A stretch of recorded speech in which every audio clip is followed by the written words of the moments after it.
The European leg of the Gfinity Supercars Eseries started with a bang. What a frantic start! Once the dust settled, the Walkinshaw-Andretti United pairing of Josh Rogers and Jared Filsell cleared out in front. Wow, this is getting really aggressive between the teammates.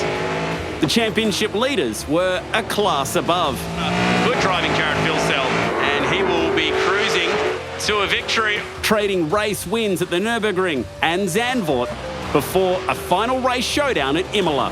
Josh Rogers, out of nowhere, is fighting for second, and he's going to get it done on the outside. Back in the pack, the rivalry was just as intense. Has to have a dive, surely, the hairpin. Oh. He does.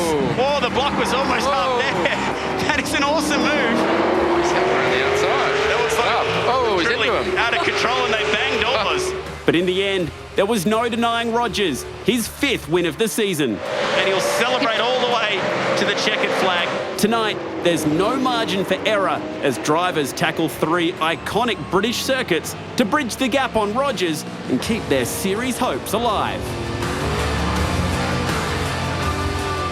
Fresh off the back of a huge weekend at Sandown, the Supercars are rolling straight into the Gfinity Supercars E-Series. It's brought to you by Shannon's. Welcome to round 5, second last round for 2019. We've got 3 big British tracks on the menu. Very much looking forward to this one. Briony Ingerson's in the studio here live in Gfinity as always. Going live from Sydney tonight with Brad Jones Racing's Nick Percat. Welcome down, Nick. Thank you for having me. Thanks for being here, mate. You've got a runner in the field, as I said last week, but for you guys, it's Jake Burton, the West Aussie. He's going all right this year. Yeah, Jake is doing a good job. It's good to see he's thrown in some big lunges in the last couple of rounds. He's been pretty consistent, so he's doing a good job for us.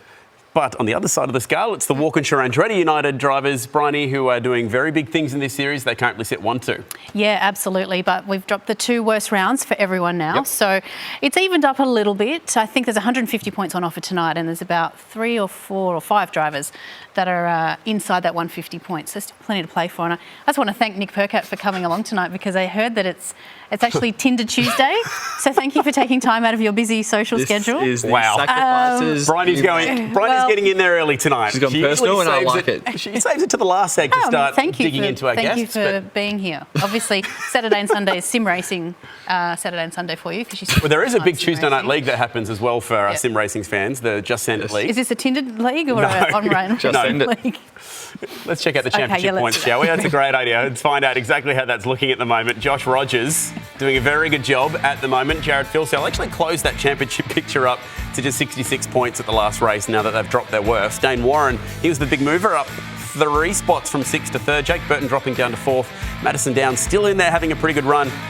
Muggleton and Hobson swap spots down in 11th and 12th. Emily Jones sitting steady at the moment in 10th. It's hard to really look past these 2 Walkinshaw-Andretti United stars at the moment, particularly Josh Rogers, just 19 years of age. It was a strange one. So last week, Nick, he picked up a drive-through for speeding in pit lane, so finished last for the first time, but could drop a race, and then just came out and blitzed the next 2 races and won them both. Yeah, I saw his pit lane infringement, and I wasn't really sure what happened. And then obviously, we at the time. Turns out it was speeding on pit road, and then continued that form on. Exactly, and if you're going to finish last in any race, it was obviously the one where he started on the front row of the reverse grid race, which was the next one. So yeah, really impressive job by both Walkinshaw-Andretti United drivers, I think, last week. Josh, obviously the class of the field. Dane Warren, though, I reckon he's knocking on his first race win. Impressive to see that he's 3rd in the championship and is yet to win a race. So obviously consistency has been really key for him. But yeah, we're obviously expecting another big battle between Josh and Jared tonight, you'd imagine. Yeah, I've been really enjoying the 2 teammate battles that we've been getting at the moment, because they've not been afraid to race each other pretty hard. So for Jared Filsell in particular, who has been knocking on the door of multiple race wins but just hasn't been able to get the best of his teammate. He's picked up a couple wins already, but that gap is out to 60 points, and it all started there. Turn 1 at the Nürburgring. Your boy backing it in sideways down there. He knew that was the time to make up the ground, so good on him. But I wonder if we could get a bit like Tickfordy here, like in the main game in the real life, with the 2 teammates. They could start wiping each other out. A bit of controversy maybe out there. That'd be good. We had that in the co-driver race even, so it spread to all elements. Exactly. So this was pretty exciting. Jared Filsell beating Dane Warren by just that much. It was actually pretty, not sneaky, but very well thought out. So what he did is he knew where he qualified. He then went and did a private test session before the race started after qualifying, so he could start in that grid box to get his braking distance for turn 1. That's how much he had thought about what he was going to do before that race. That's a dedicated race, Nick. You should take. You should try it, honestly. Newcastle. Do you reckon they'll let me just like line up on whatever grid spot? Just roll it out. Just roll out. That's what he did. Yeah, that's private good. test moment. And that's it worked, good commitment, though. Worked a treat. If you do that, I'll give you a Shannon's classic moment shout out, just like we're about to give for tonight and our $500 winners. So checking this one out, and it went to Brad Jones Racing. And $500 to Jake Burton, and that was a sweet move. Got it done, backed her on up into the hairpin. So he wins $500, but the news gets even better for someone. And it's Jason Cozzi from Preston to Victoria, because he also wins $500. So nicely done, Jason.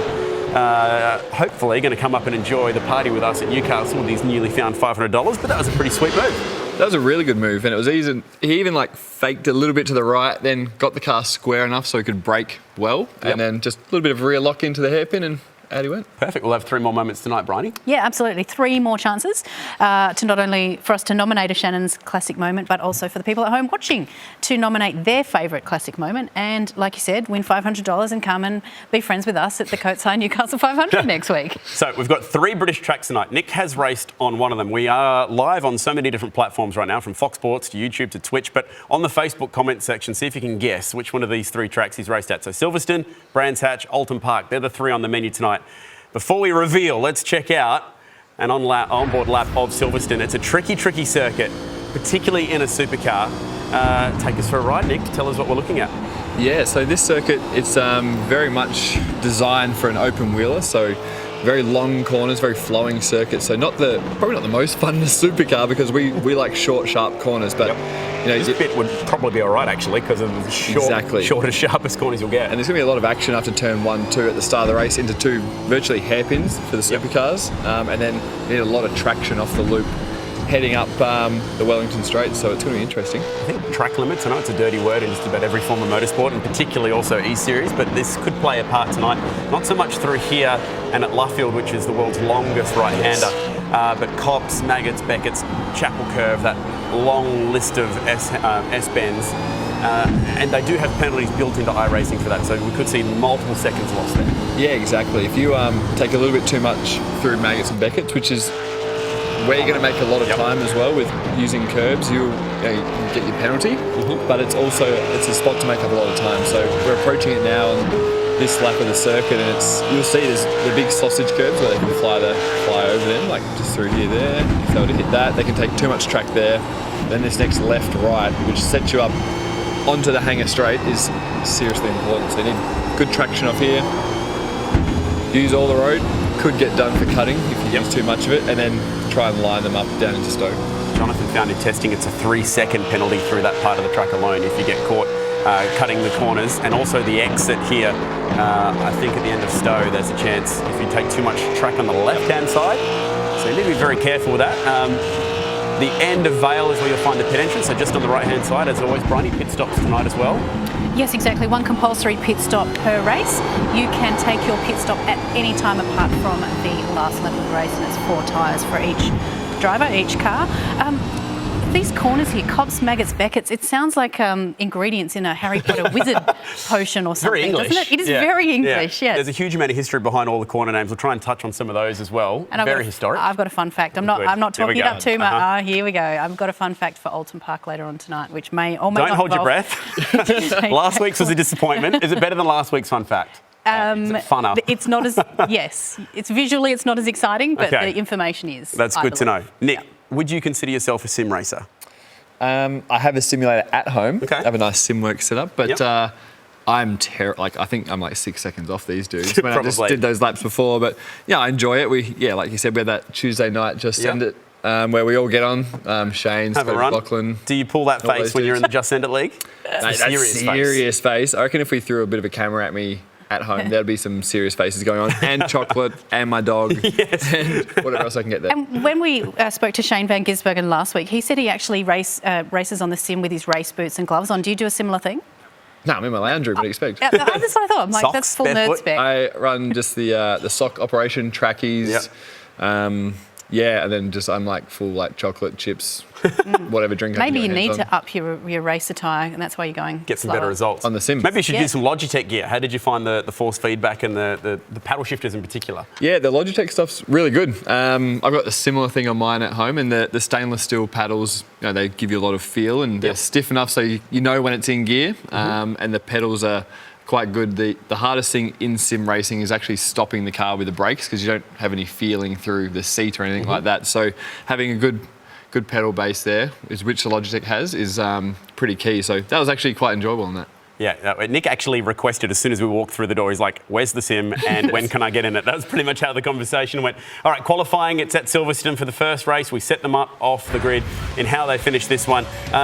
Usual sort of suspects, I guess you'd say, at the top. Madison Down did a good job putting his car fourth. Outside of that, it was pretty much a run of Walkinshaw and the two Walkinshaw teammates in the Red Bull car. Yeah, exactly. It was a Walkinshaw Andretti United sandwich with a Red Bull in between, which doesn't Sounds sound healthy. that delicious. Which is why I think this might be Dane Warren's best chance to score a race win here, starting off of the front row.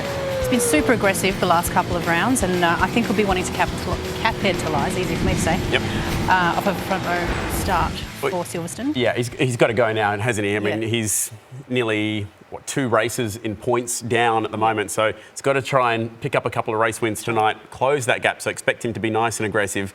Another guy is in mathematical contention off the fact that he had a really good round one when we were live here at Gfinity. Madison Down, he's qualified fourth. We're going to check in with Madison right now. Can you hear us there, buddy? Yeah, got you loud and clear. That was a nice effort, mate. Fourth. It's a long lap, Silverstone. How did you rate your quali lap? Yeah, made a bit of a meal of it, actually, to be honest. I missed a few apexes, probably about 2 or 3 tenths left on the table, actually. So pretty confident we've got a strong race car, but nice to have the challenge car up the front anyway. I've noticed the last few weeks, the aggression level's been going up a notch. We saw that at the Nürburgring Turn 1. Everyone was into it. Are we expecting more of that tonight? Absolutely. Wide track, awkward corner radius at turn 1, 2 and 3, and 4 potentially as well. So I'm a little bit scared, actually. Eyes forward for me, but I'm going to have to keep an eye in the mirror as well. I know that you guys famously race each other almost nightly, but do you think Josh might have a bit of a target on his back tonight? He's got such a big points lead.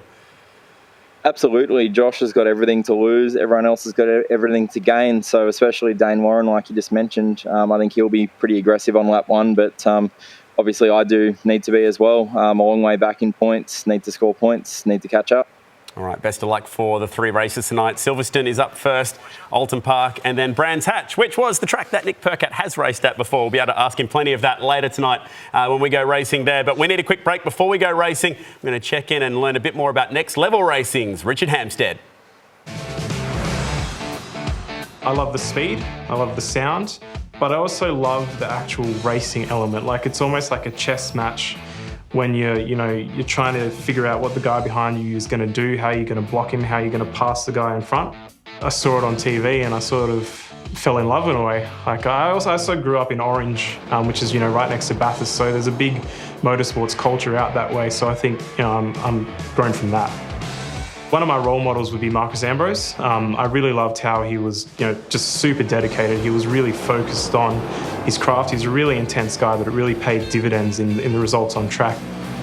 There's an enormous amount of work that goes into setting up the car. Just like the real guys, we use Motec, we use telemetry, we get, shock histograms, we go through that, make sure they're right.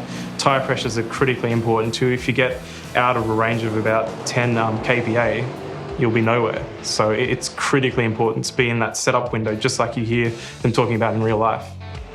We do these races and we end up just sweating massively. We're not doing anything physical. It's just from the amount of concentration. Like, when you're trying to be, super consistent, hit every apex, every lap, it takes an enormous amount of concentration. You've got to know when to fight guys. You've got to know when to let them through. It's going to be about maximising points every round so you get the ultimate prize.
a motoring enthusiast? Shannons are giving you the chance to win a trip to London and the 2020 Goodwood Revival, one of the biggest historic motorsport events in the world. Plus, tour through the English countryside in a Jaguar F-Pace for 15 days, visiting historic locations and unique motoring museums, with up to $5,000 spending money for eligible Shannons Club members. Plus, win a new Indian FTR 1200S motorcycle. To enter, get a quote on your special car, spouse's car, daily drive, your bike or home. Take out a new policy for even more chances of winning. Call Shannons on 13 46 46 or go online today.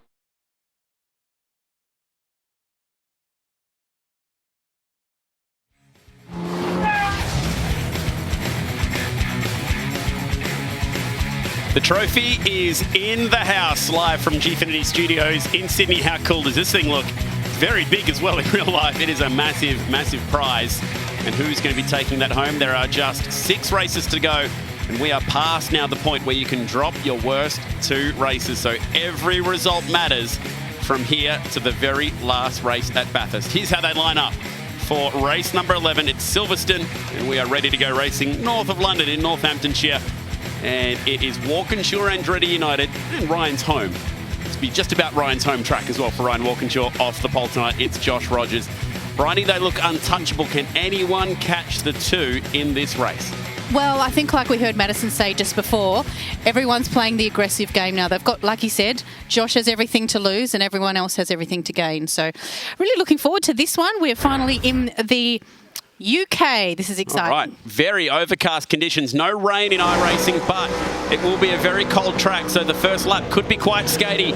And we are racing race 11, the Gfinity Supercars Eseries. Can Dane Warren get that nose far enough up to the inside? Gee, Josh Rogers gives him plenty of room. And they do run side by side through turn 2. First of the big braking points coming up. And it's the Mobil 1 car who swings through as Madison down moves to 3rd. Jake Burton sits 5th. It's a relatively clean start as we go into the tight and twisty section to start off lap 1 at Silverstone. Jared Filsell on the curbs trying to wrestle 3rd back away from Madison down. Go back into the pack on board with Ethan Griggle, driving for the Boost Mobile team, and he cops a shot and goes out wide, fighting with Richard Hampstead. So a little bit more going on in the spots further down the order. Madison down running the inside and getting that spot back on Jared Filsell, so a little bit going on. And now finally that race can settle down. A bit of a frantic start there, Nick, and we are off and running. Yeah, they did a good job to get through those 2, basically the hairpins on the circuit, and I thought we were going to see a bit more of a concertina, but good job by everyone.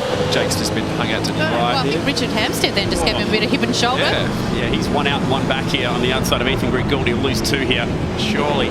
Oh, he's done really well to get back in the front of the Fox Sports car of Brady Myers.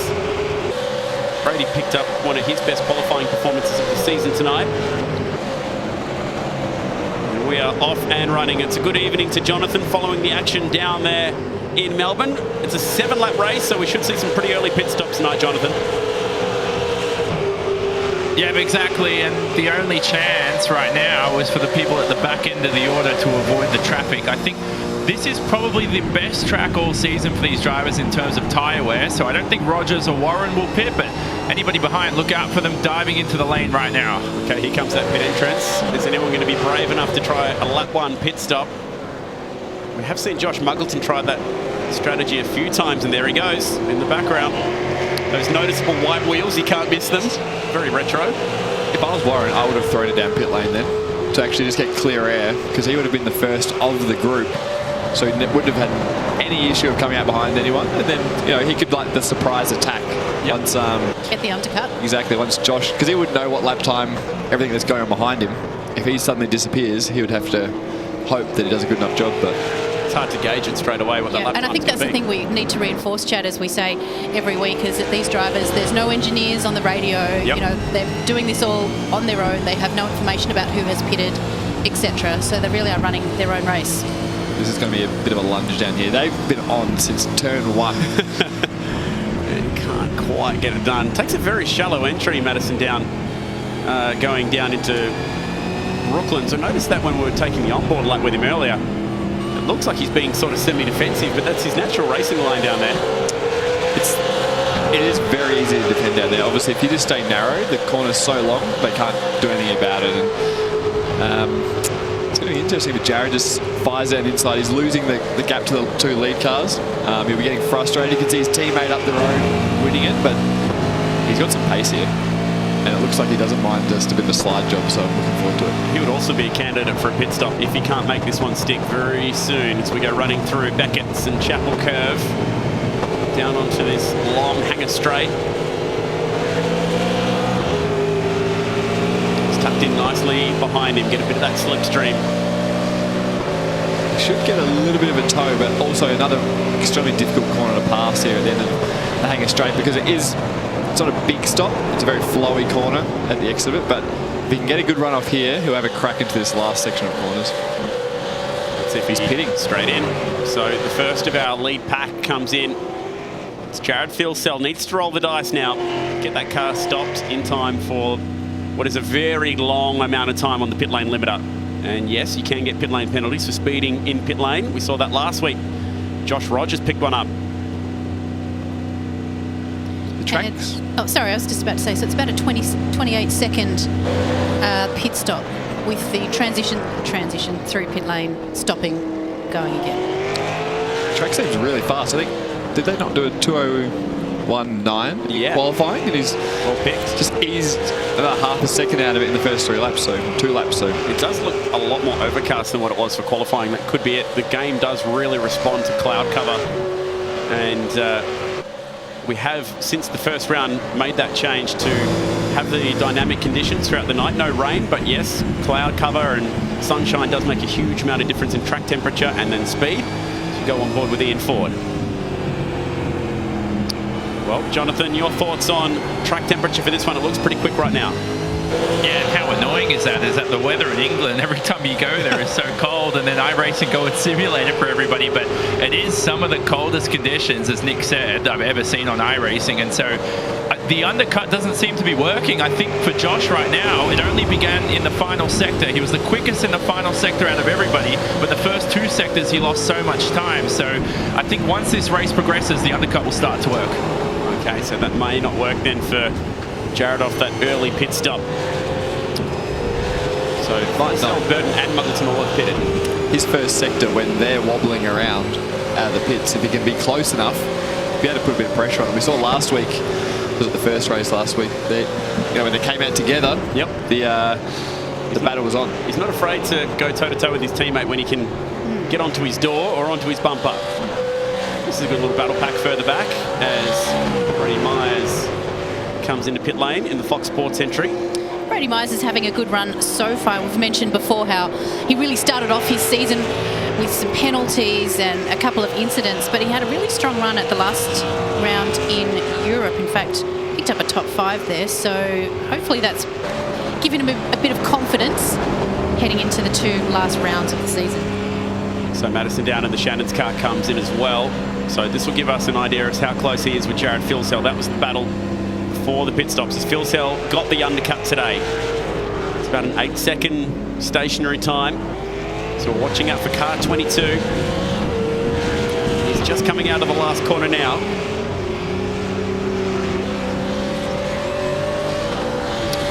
And this will be really close at turn 2. Watch for that Walkinshaw car to whiz by. He's got him covered. So by fair margin, actually. Surprised. Yeah, so that was a huge undercut then. I think that was more to do with just raw speed that he has in that car. No, he hasn't got the undercut done. Oh, we're looking at the wrong car here. Yeah, so Madison Down. He's done the job.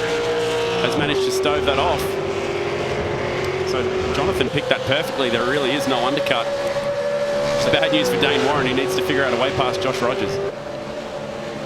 Yeah, the lap time has dropped a little bit for Rogers, but he's still obviously the quickest on track, and yeah, there's not enough.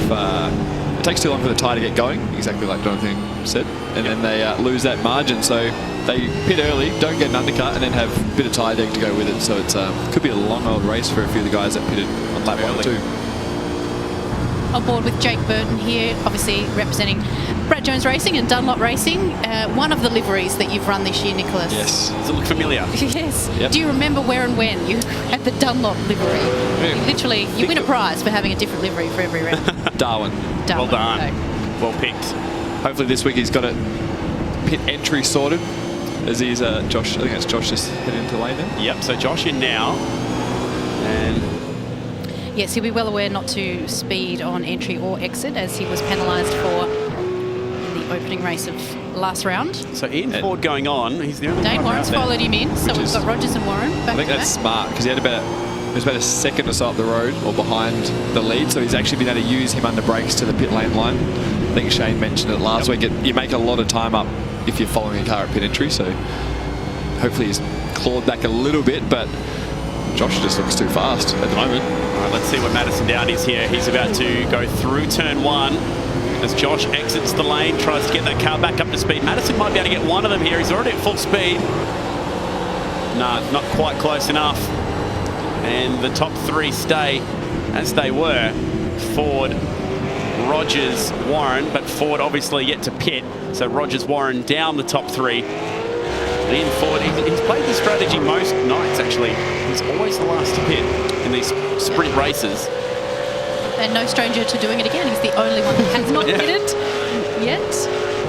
But he's always had pretty good lap times and good lap speed. We'll see how he goes here in comparison. I mean, he's in the 202s. The leaders are doing mid to high 201s.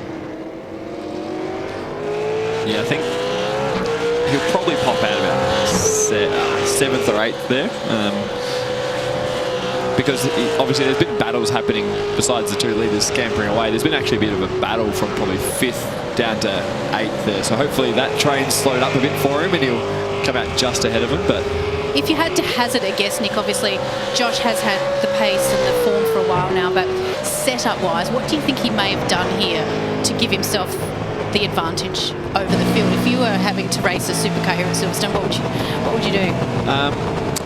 It would be a huge trade-off of front grip versus good traction off the corners. Obviously, through all this medium speed that Maggots and Beckett's, that you need good front grip and good change of sharpness on change of direction. Got a bit of a battle brewing here. Train starting to fall. Yes. Josh, Jake, sorry, will have to get the elbows out, and he's being lunged. This is big. Brady Myers from a long way back. He's hung the outside. That's good because the next corner is actually a left-hander, so if he can hold on here. Arrive at Vale, and he makes that spot count, but then lobs the left front and loses the rear end. He just catches it, but loses 3 spots. He actually came across the front of, I'm not sure who was battling there, but he came across the front. That was Richard Hampstead. Yep. I think it might have been the Brady Myers. Yes. Brady Myers. So when he came across the front of him under brakes, he got a bit of a hit. So probably he should have stayed on the inside line and not tried to open up the entry there. He's kind of, he's going to hate me and his teammate effectively, but I think he's actually come across the front of him there and kind of turned himself around. So you don't think that there's anything there that our DSO, Craig Dontas, who was obviously watching online, would have anything to review there? You think that was just probably a bit of an error of judgment by Jake? I think he moved across under brakes. It just caught the front bar of the car behind. So Craig, you can rest easy, mate. That'd be a tough call to make. Typically in the first race, we've seen them offer points penalties and not time penalties, because with the next race being reverse grid, no point putting someone down the order. So we have seen some pretty... Wouldn't that be funny though? Yes. Get dropped rear of field, no worries. I'll take the pole for race 2 tonight. On board with Brenton Hobson. Brenton driving the Raw entry. Great to have the Raw on board as one of our teams, and the Logitech data as we go running through the famous Cops Bend. Lots of room on the outside. Need to be careful not to run too wide there. You'll pick up a time penalty. I think it's 1 second if you go wide there, 3 seconds if you shortcut any of these corners. Run through Maggots, which is named after Maggots Mall, which is a big field alongside it, bit of a local theme in that area. Not a bad fact. Yeah, pretty much all the corners here, including Beckett's and Chapel, are named after nearby stats and facts around the area. That's interesting. Like Stowe is named after the Stowe School. Hangar Straight's named after the hangars that used to be there from the old World War II days. The entire track's built on World War II runways, essentially. Most airfields, I guess you'd call them. Most tracks in England are. Thruxton, that's another one. Yep. Snetterton, I'm pretty sure that's an ex-Air Force base. Oh, that's 2 wheels. Wheels from Brady Myers as he gets high and dry. And that was coming out of Club. And this guy doing what he's done most of the season, building a gap, 1.3 seconds and counting at the moment. Last lap now for Josh Rogers. The thing looks absolutely dialed. No real correction. Always positive lock. He's obviously found a pretty good base setup that he's got on top of the last few rounds, and yeah, that's where the bit of a domination started. And I imagine the two Walkinshaw drivers share a bit of setup info. Well, sure if there are actually Are they do. that competitive? I think there are rules built around that in the sport, so you're not at a disadvantage if you're in a single car team. Yep. They're definitely cleaning up in the teams championships, where you take your top driver's result from each race, goes past the old finish line. Half a lap to go through Cops for the final time. I thought Warren was, keeping him honest there, but then I've just realised that they both just virtually done their fastest laps on the last lap, and it is that 3.5 tenth margin. So Josh has just brained them this race, and those two are the only two guys in the 201s, which is seriously fast. Yeah, Dane did his best lap last time by, but have a look at Josh Rogers. His best at 201.45, his last at 201.47. Yep. Just pumping them out at the moment. It would have been good if Warren could have stayed a little bit closer, because iRacing does actually put off a good slipstream in the cars, so you might have been able to get a bit of a tow and hang with him and slide up the inside. But obviously this car of Josh's is dialed and is just driven away. Hooked up, and he's going to use that to extend this championship lead. He'll pick up another race win tonight to add to his growing list. It'll be his 7th podium and his 6th race win. And Josh Rogers is putting his foot down on this championship. Man, he's good, and he's got another win, this time at Silverstone. Well done to Walkinshaw and Briony United, winners of race 11. Did it, never say easily, but certainly comfortably. Yeah, exactly. The key part of his race was the start, and he absolutely nailed that. Left enough room at turn 1, 2 to not get cleaned up, and then pressed on. Well done to Josh Rogers. Jonathan, that was probably the best performance we've seen from him all season, maybe since Bathurst. Yeah, an awesome performance, and with that result, it can confirm that he can't win the championship for this round. Not that we were thinking about it, but it was mathematically possible, but I think it's definitely going to go down to next week. But the pace these guys showed was phenomenal. 201s was, I think your average iRacer would be about 2-3 seconds off the pace of this. That's how fast these guys are. Wow, that's it's impressive when you look at it like that. I mean, even the guys at the back, 203 is a good lap time around Silverstone, but mid 201s, no one could touch him all race long. And that's why he's got that sort of championship lead. Now a chance to celebrate. Doesn't mind a bit of a drift, does he? And he makes it look so easy as well. He does. He actually needs to be in the Red Bull car, so replicate Shane on the in laps. I think Shane was pretty impressed with some of his performances. We've even been able to request live burnout requests at Laguna Seca. Yeah, I think he's actually just spinning right. in the Yeah, it's background. burnouts by request now. Oh, you can God. ask him what to draw, figure eights. He's done everything. Yeah, so it's super talented. Doesn't spend any time in the sim, obviously. No, clearly not. He knows exactly what he's doing. Let's check out highlights from race 11 of the championship. A quiet one to start the night off. You never know how these are going to play out. The Nürburgring last week was completely different. It looked like the cloud cover lifted as well throughout the course of that race. So track temps would have started to rise. Just got a good start and made it stick. But the battle for third in the opening couple of laps was really quite interesting. Take it from Ethan Grigould's point of view. They do such a good job to get him off the line.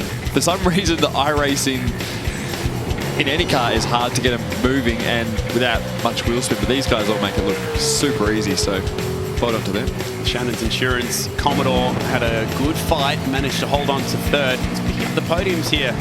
Madison down. That was a pretty clinical drive then. So the championship gap now looking a little bit different. It's Madison's 6th podium of the year. Solid. Yeah, that's pretty impressive out of 11 races. So that moves him now to 2nd for most podiums behind this guy, who's clocked up his 7th of the year. This is a good fight. Let's have another look then. Oh yeah, it was as he came back across to take the racing line. You're right, well picked. Saw something similar in Super 2 actually. With Brenton Grove and Matt Charter. It was Matt Charter who picked up the penalty on that occasion. That was a pretty big sending, but that was obviously both guys just trying to get a bit of use of the same bit of road. At the end of the day, once again, it was the Walkinshaw Andretti United driver of Josh Rogers getting the job done. Briony extending that championship lead now and looking very likely to take the trophy that we've got with us here tonight. Yes, but don't forget the next one, it's reverse grid. So he's going to be starting off of the rear of the grid, and this is what we love. The reverse grid races this year have been super entertaining, and I'm expecting the next one to be no less different. Yes, I believe we've got Josh right now, so we can sort of pose the good news, bad news scenario to him if you wish. Josh, the good news is you've picked up another race win. Congratulations. The bad news is you're off the back of the grid for the next one. Yeah, it's a bit bittersweet in that sense, isn't it? But at the end of the day, we scored really, really good points there, and Jared finished, I think, P4, so was able to obviously extend the lead a little bit in the championship, but everything can turn around in that reverse grid race at Oulton Park, and that's going to put on a show, of course, that circuit. We all said that Zandvoort was going to be a difficult place to pass. Are we sort of thinking Oulton Park could be the same? I mean, the Lakeside hairpin's really the only big stop. Yeah, honestly, I would say Oulton's actually going to be a little bit tougher. You do have that hairpin, you do have the last corner as well, but at the same time, they're both corners that are really easy to defend on. So I think it's going to be more down to pit strategy and when you choose to pit, in terms of obviously trying to gain that track position and trying to pick the right time when the tyres overlap each other. So it's going to be all about that. But, at the end of the day, I think it's still going to be really close racing, bumper to bumper, and hopefully we see some good moves. All right, best of luck, mate. We're expecting an early pit stop out of you, but willing to be proven wrong tonight. Good luck as you head into the reverse grid race. All right, we are going to turn our attention now to our Shannon's Classic moment. There was probably maybe two or three that we could have turned our attention to. So let's check out tonight's first Shannon's Classic moment. There was a little bit going on, particularly in the early stages of that race, and the fight for third, Briony, certainly caught our eye. Yes, it did, and we're going to have a look at that right now. And here it is, the battle between Madison Down, holding off Jared Filser, which we don't often see. Jared's usually pretty quick, but this was a fantastic battle between the two. Jared looking each way, trying to get the move done, but Madison holding him off there. Good to see. Good to see Madison in a spirited battle there. He did seriously well to defend that, and then he actually eked the gap out and got away from it. It was quite and impressive. As you said at the time, that was on from lap one, pretty much turn one between those two. Yeah, they were hard into it, and I actually thought into turn three, they nearly overshot the braking marker and got into the back of Josh and the two leaders there, but everyone got through nicely. All right, well done. So that is tonight's first Shannon's Classic moment of the evening. Remember, you can go and vote at the end of the night once we've got all three classic moments. And it's another tale of Josh Rogers, 1.5 seconds clear of Dane Warren. Dane, again, racking up the podiums, but just can't seem to finish higher than second place. They'll be off the back of the grid. Both of them very good at driving through the field. Further down the order, anyone else caught your eye? Ian Ford. So he washed out fifth after all that. Well picked. So the long strategy worked. Because that group was battling so hard and having Jake was having his run in there. He's popped out fifth. Well done. Very well picked. So, and I guess that misfortune for Jake will mean that he starts off the second row of the grid for this one. So, really good opportunity for him to possibly make up some spots. His first win came at Watkins Glen when he started near the rear of that field as well, and managed to convert that to a pretty good result. All right, we're going to go reverse grid racing on the other side of this. Don't go anywhere. It's Gfinity Supercars Eseries. 1 down, 2 to go.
Are you a motoring enthusiast? Shannons are giving you the chance to win a trip to London and the 2020 Goodwood Revival, one of the biggest historic motorsport events in the world. Plus, tour through the English countryside in a Jaguar F-Pace for 15 days, visiting historic locations and unique motoring museums, with up to $5,000 spending money for eligible Shannons Club members. Plus, win a new Indian FTR 1200S motorcycle. To enter, get a quote on your special car, spouse's car, daily drive, your bike or home. Take out a new policy for even more chances of winning. Call Shannons on 13 46 46 or go online today.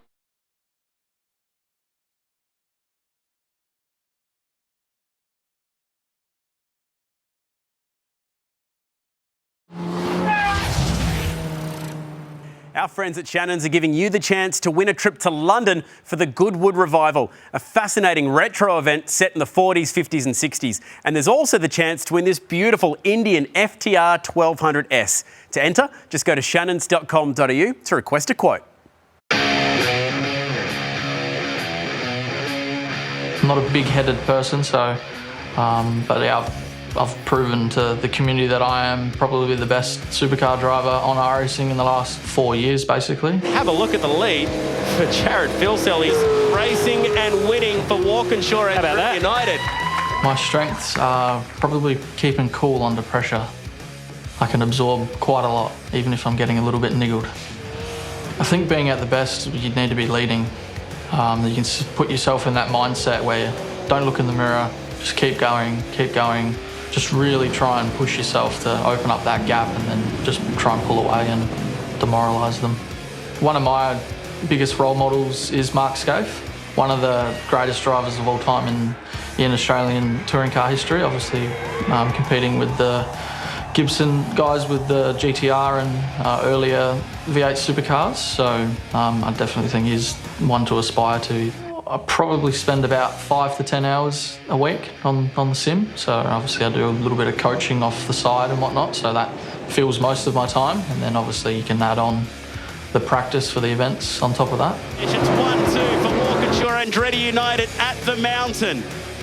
Having Josh in my team is massive. I think we both help one another, not in terms of setup because we both like the car differently, but just setting the benchmark very, very high on one another. Definitely comfortable with being one of the favourites to win the series. He has been very quick since arriving in this championship. He sits second in the points, and that points lead now is 84. So remember, it's 50 points for a race win at the moment, and there is a chance that he could still bring this back. But Briony, he needs to start winning some races and winning them very soon. Yeah, full of confidence in that piece. Very confident young man. I don't want to be quite humble, but I am the best racer in Australia. Good on you for having that confidence. You do. You got to back yourself. You got to back yourself, don't you, Nick?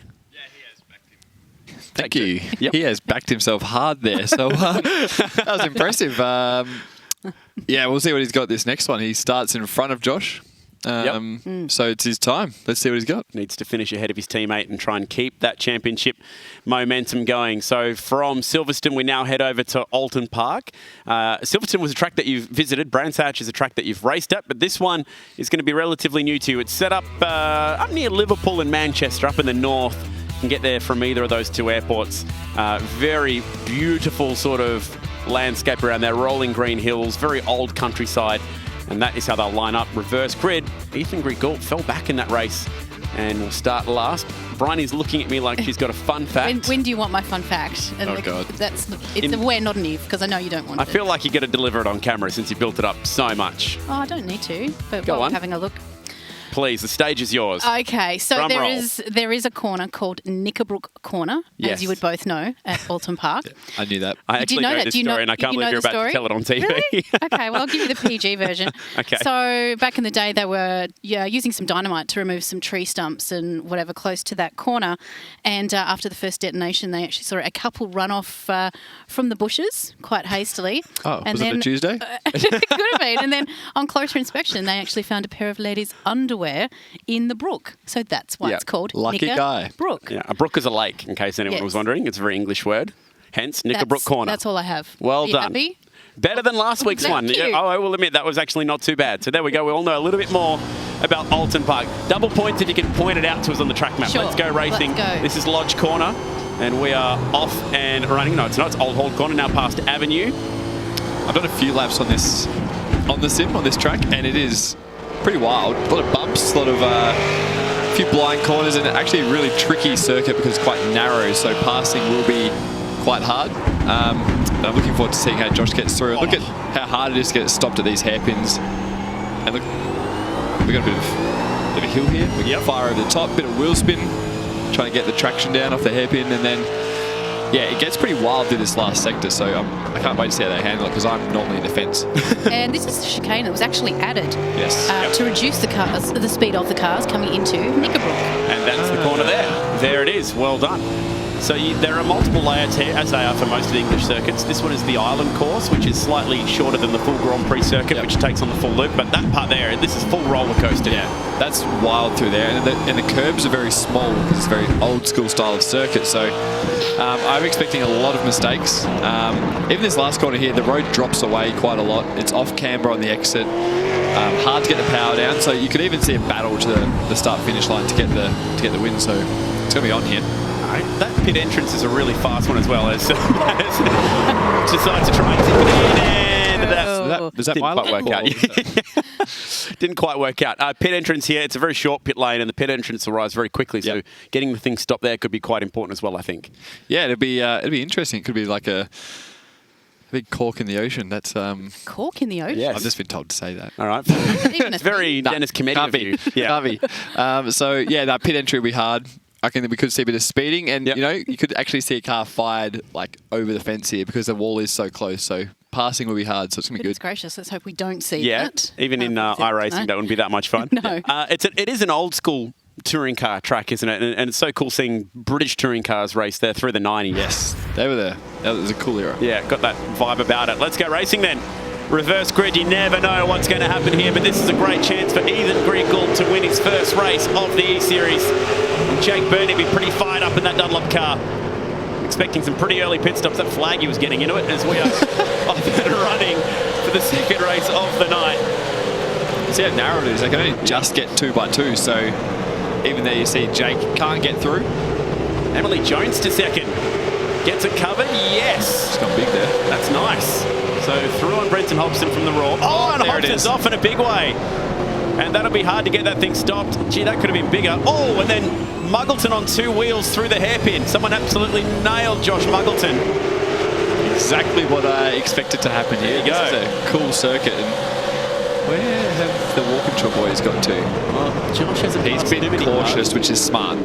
Hobson barely lost any time then after being in another paddock.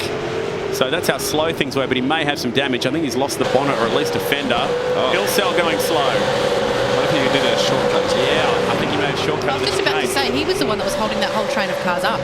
So unless he has an issue, I'm unsure. Oh, he's got a sticking throttle pedal or something. That car is wobbling around. Jonathan, frantic stuff. Yeah, I don't know where to look, first of all. It was... I'm not sure if anyone's told Brady Myers he's just had a penalty for 5 championship points from last race, but he could be getting another one for the contact with Muggleton. And I think for Burton, when he was the one who went into the rear end of Hobson, I think he just misjudged his braking point. Remember, Jake Burton's a lot quicker than he is compared to Brenton Hobson, so the braking points could be different between the two. Right, and we've also had some early pit stops. Well, this is a lunge. So this is still going on. Thank you very much, Jonathan. Early pit stops happening. Muggleton and Hobson come in. See how narrow it is. Just about 2 car lengths wide. From a long way back. You can see he's trying to go because he's got the Walkinshaw guys all over him. And he's going to lose out here. Jared Philsell in the box seat. Picked up 2 spots. On the block, which was good. And he's just held on there. He did that quite nicely as we run through the chicane. Madison down off the road. Got it wrong all by himself. And Josh just did a bit of avoiding driving there. It was, I think Ford was firing up the inside of him, and he's had to open the wheel up and lose a bit of time, but live to fight another day. This is cool. There's wheel drops going on everywhere. There's dirt flying, mud flicking up in the air. Madison down, under pressure. Jared Philsell has come ripping through this field. So is Josh Rogers, up to 8th, but we have had 2 cars pit early. I was surprised that no one pitted early, just to get out of this. They'll be holding each other up probably close to a second a lap, so it's surprising they're all pressing on. Well, 120.5 and a 120.4 for the leaders. And further back here, Dane Warren, 121.4. So, Nick, you are absolutely on the money. They are a second off the pace in having this scrap. This is one where maybe Josh got rattled by you saying he was going to pit early. Like, he 100% should have pitted straight away, even if there is a big tyre deck here, and just got clean air, and he drives the car well and keeps the tyre under it. Instead, he's in these big battles, and when have we ever seen him a second off the leader's pace? He's normally 4 tenths clear, so... Kind of glad he did, though, because it's good to see him in a fight. Yes. I think he's actually got a little bit too conservative in the first few laps here. He's made up no time. Every time we saw him on camera, he was wide, trying to avoid the crashes. And when you start driving that way, you kind of tend to find the accident a bit more rather than just attacking and looking forward and getting on with it. But these two are just a bit on all night, haven't they? Yeah, they're glued together tonight. Phil Selwyn down. Let's see if they can take a clean sweep of the Shannon's classic moments tonight. This is it. He's got him here. There's a chance. Oh, had the run. Late. Madison just break there. Got that thing stopped. So, candidates for pit stops here. Surely someone. It's Madison down and Josh Rogers. So, a lap 3 stop for Josh. Gets that thing stopped in the nick of time. He has practiced that, obviously. Yeah, that was perfect. Running wide, Jared Filsell. Dane Warren all over the back of him. These two usually have very good car speed. So Warren probably needs to not battle him here and just let him go, like drive the car online, not defend, so they can have a few laps of clear air. They've got no one ahead of them now. So if they just not work together, but if he doesn't try and battle him too hard, they can actually make time on Josh and Madison. Because Madison looked like he was actually struggling a bit in those first few laps, and he was the person holding everyone up. Through the chicane once again. So, at the front of the pack, Ethan Griggle. Big chance for him tonight to win his first race. Emily Jones, Jake Burton starting to put pressure on her. Those two are good friends, so that should be an entertaining fight. They were the last two standing at the end of what was a very big wrap party from round 1. Interesting. They powered straight through from here to the airport the next morning. Yeah, right. Didn't think know anything about doing that sort of thing. Yep. Did not think he had it in him. There you go. So he's going to fit right in at Brad Jones Racing. Emily's only had one top 5 finish. Emily's only had one top 5 finish so far in 11 races, so it would be great to see her grab another one today if she could. And close as this. Out of any track to start at the front, I know obviously she didn't quite have the car speed the last race, but this is the track, I think, of the season. So a chance, maybe, for podium tonight. Back to this fight, Madison down. And he's got now a different Walkinshaw car for company by the looks of it. That's a bit close. After having Jared Filsell all over him. Gee, this would be big for Emily Jones and Jake Burton if they can hang on to this spot ahead of these two. Filsell back out and right in front of them. So Filsell actually jumping past Madison down there. That's what I thought. Madison is actually not that fast, and he's made no time up in that phase of the race when they had clear air. So Josh is just still milling around behind him. And it's like Dane was the big loser out of that one. I mean, he was right behind Filsell, wasn't he? And now he's come out with not only Madison, Josh, and Jared. Yeah. So he must have, maybe he's made a mistake in the last lap. It was a 24.4. Where others have been a little bit quicker out of the pits. So maybe he made a mistake on the cold tyre coming out the pit lane there.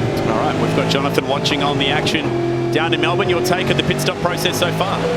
And perfect timing now for our leader, Greg Gold. He enters the pit lane and luckily doesn't get a pit speeding penalty. He looks all good and he should be good enough to take his first win if he can keep this clean. But for Dane Warren, he was 1 second slower than all of his competitors through the pit stop, so that's why he's dropped far back down from that train. But let's see where Greg Gold feeds out. Okay. And also the change has happened on the track with Rogers getting that move done on Madison down. That's not easy. So that's a pretty good move that's been made. Leader out of the pits. Can he hang on to the lead? Must be a nervous wait. As you wait to see if anyone's going to whiz by on the outer-hand side, and he is good. So Bruce Mobile Racing and Gary Rogers on for their first win in the series tonight. If he can piece it together from here. We're not even halfway home yet. Yeah, he's done a really good job. Kept it clean, not made any mistakes. And now I'm actually excited to see Jared and Josh have a big battle here, because Josh has had a little bit of clear air that last lap. Set the fast lap of the race. I think he has there. Yep. So we'll see how we go. But can't take anything away from the bloke leading the thing. He's done a really good job so far. Making the most of it, driving clean, driving straight, keeping that thing moving. It's a track where easy to make mistakes. You can hear the flaring of the wheel spin and how much the car's moving around, so they're doing a good job. Plus Emily Jones on for a good result. Look how close this is now between the top three. She has closed up. Gee, there was a little bit of an undercut there then. Yeah, definitely. Which is bad news for Ian Ford, who again is the last pit, but that strategy worked out from last time. Here he is. He's not quite far enough up the road as a crest to the last corner there. So the field will whiz by. But where will he come out? Maybe around that Madison Down, Dane Warren battle pack. Here they are now on the front straight. They're going too quick now, the two Walkinshaw guys. Now he's dropped and released and away. He'll fall in somewhere around Brady Myers. Just waiting to see if that Fox Sports car comes past. Like Jonathan said, he may be attracting the attention from race control again. Jake Burton's got a quick car here. He's going to get around Emily. The two fastest cars are Jake and Josh, separated by they're about a tenth apart in lap speed. Josh being slightly quicker, but Jake does have traffic or a battle on his hands, so it's on. He can sniff the win, I reckon, and he should, from his form, should be the quickest of these three, of the top three. So just needs to find his way past, and maybe he's too friendly with Emily. He's just. What are you suggesting? Bit of throw the elbows out here, maybe. Right. Try and make this move Tinder stick. Tuesday. Yeah. He's in his sim though, isn't he? Bit busy right now. This is where we saw the spot changed earlier for Madison Down and Josh Rogers. Not much of a braking zone there to make it stick. No. You need to get good traction somewhere and stay somewhat close enough and just edge it down the inside. But Emily's doing a very good job getting on the power, so her car's set up well to get good traction. This is one of the strongest runs that I feel like we've seen from Emily in a while now. It's really good to see. This will be her first podium if she can make it count. Get the feeling that Phil Sell and the rest are gaining on this pack as well. They're closing reverse grid races. They're closing about that lap, half a second a lap. Okay. So it's not huge. She's doing a good job. I put a sponsor plug there for one of my personal sponsors of Timken. Nice. Beautiful. Looking good on the front. Looking back on Will we see them in Newcastle? We may see them in Newcastle. Okay. Hopefully get the doors on it this time, I'm not sure what we're up to there. Kim and Brad will have something up their sleeve, no doubt. Always watching on. Big hello to Kim and Brad Jones if you're watching tonight. I believe Kim sits in his simulator each night and does this. He's going to kill me now. Gee, this is a good fight for a second. Emily Jones holding her nerve, but here come the Walkinshaw cars. What about Hampstead's closed the gap? He was the quickest of those first four. Picked up back-to-back podiums at Monza and Suzuka in the opening round. Hasn't been close to the podium since a best result of 5th at the Nürburgring. He's flying the flag for forward here, so be rude not to slide it down the inside. Got to have a Ford out there. We heard from him earlier in the Next Level Racing entry. You can see Next Level simulators getting around Aussie sim races in this country.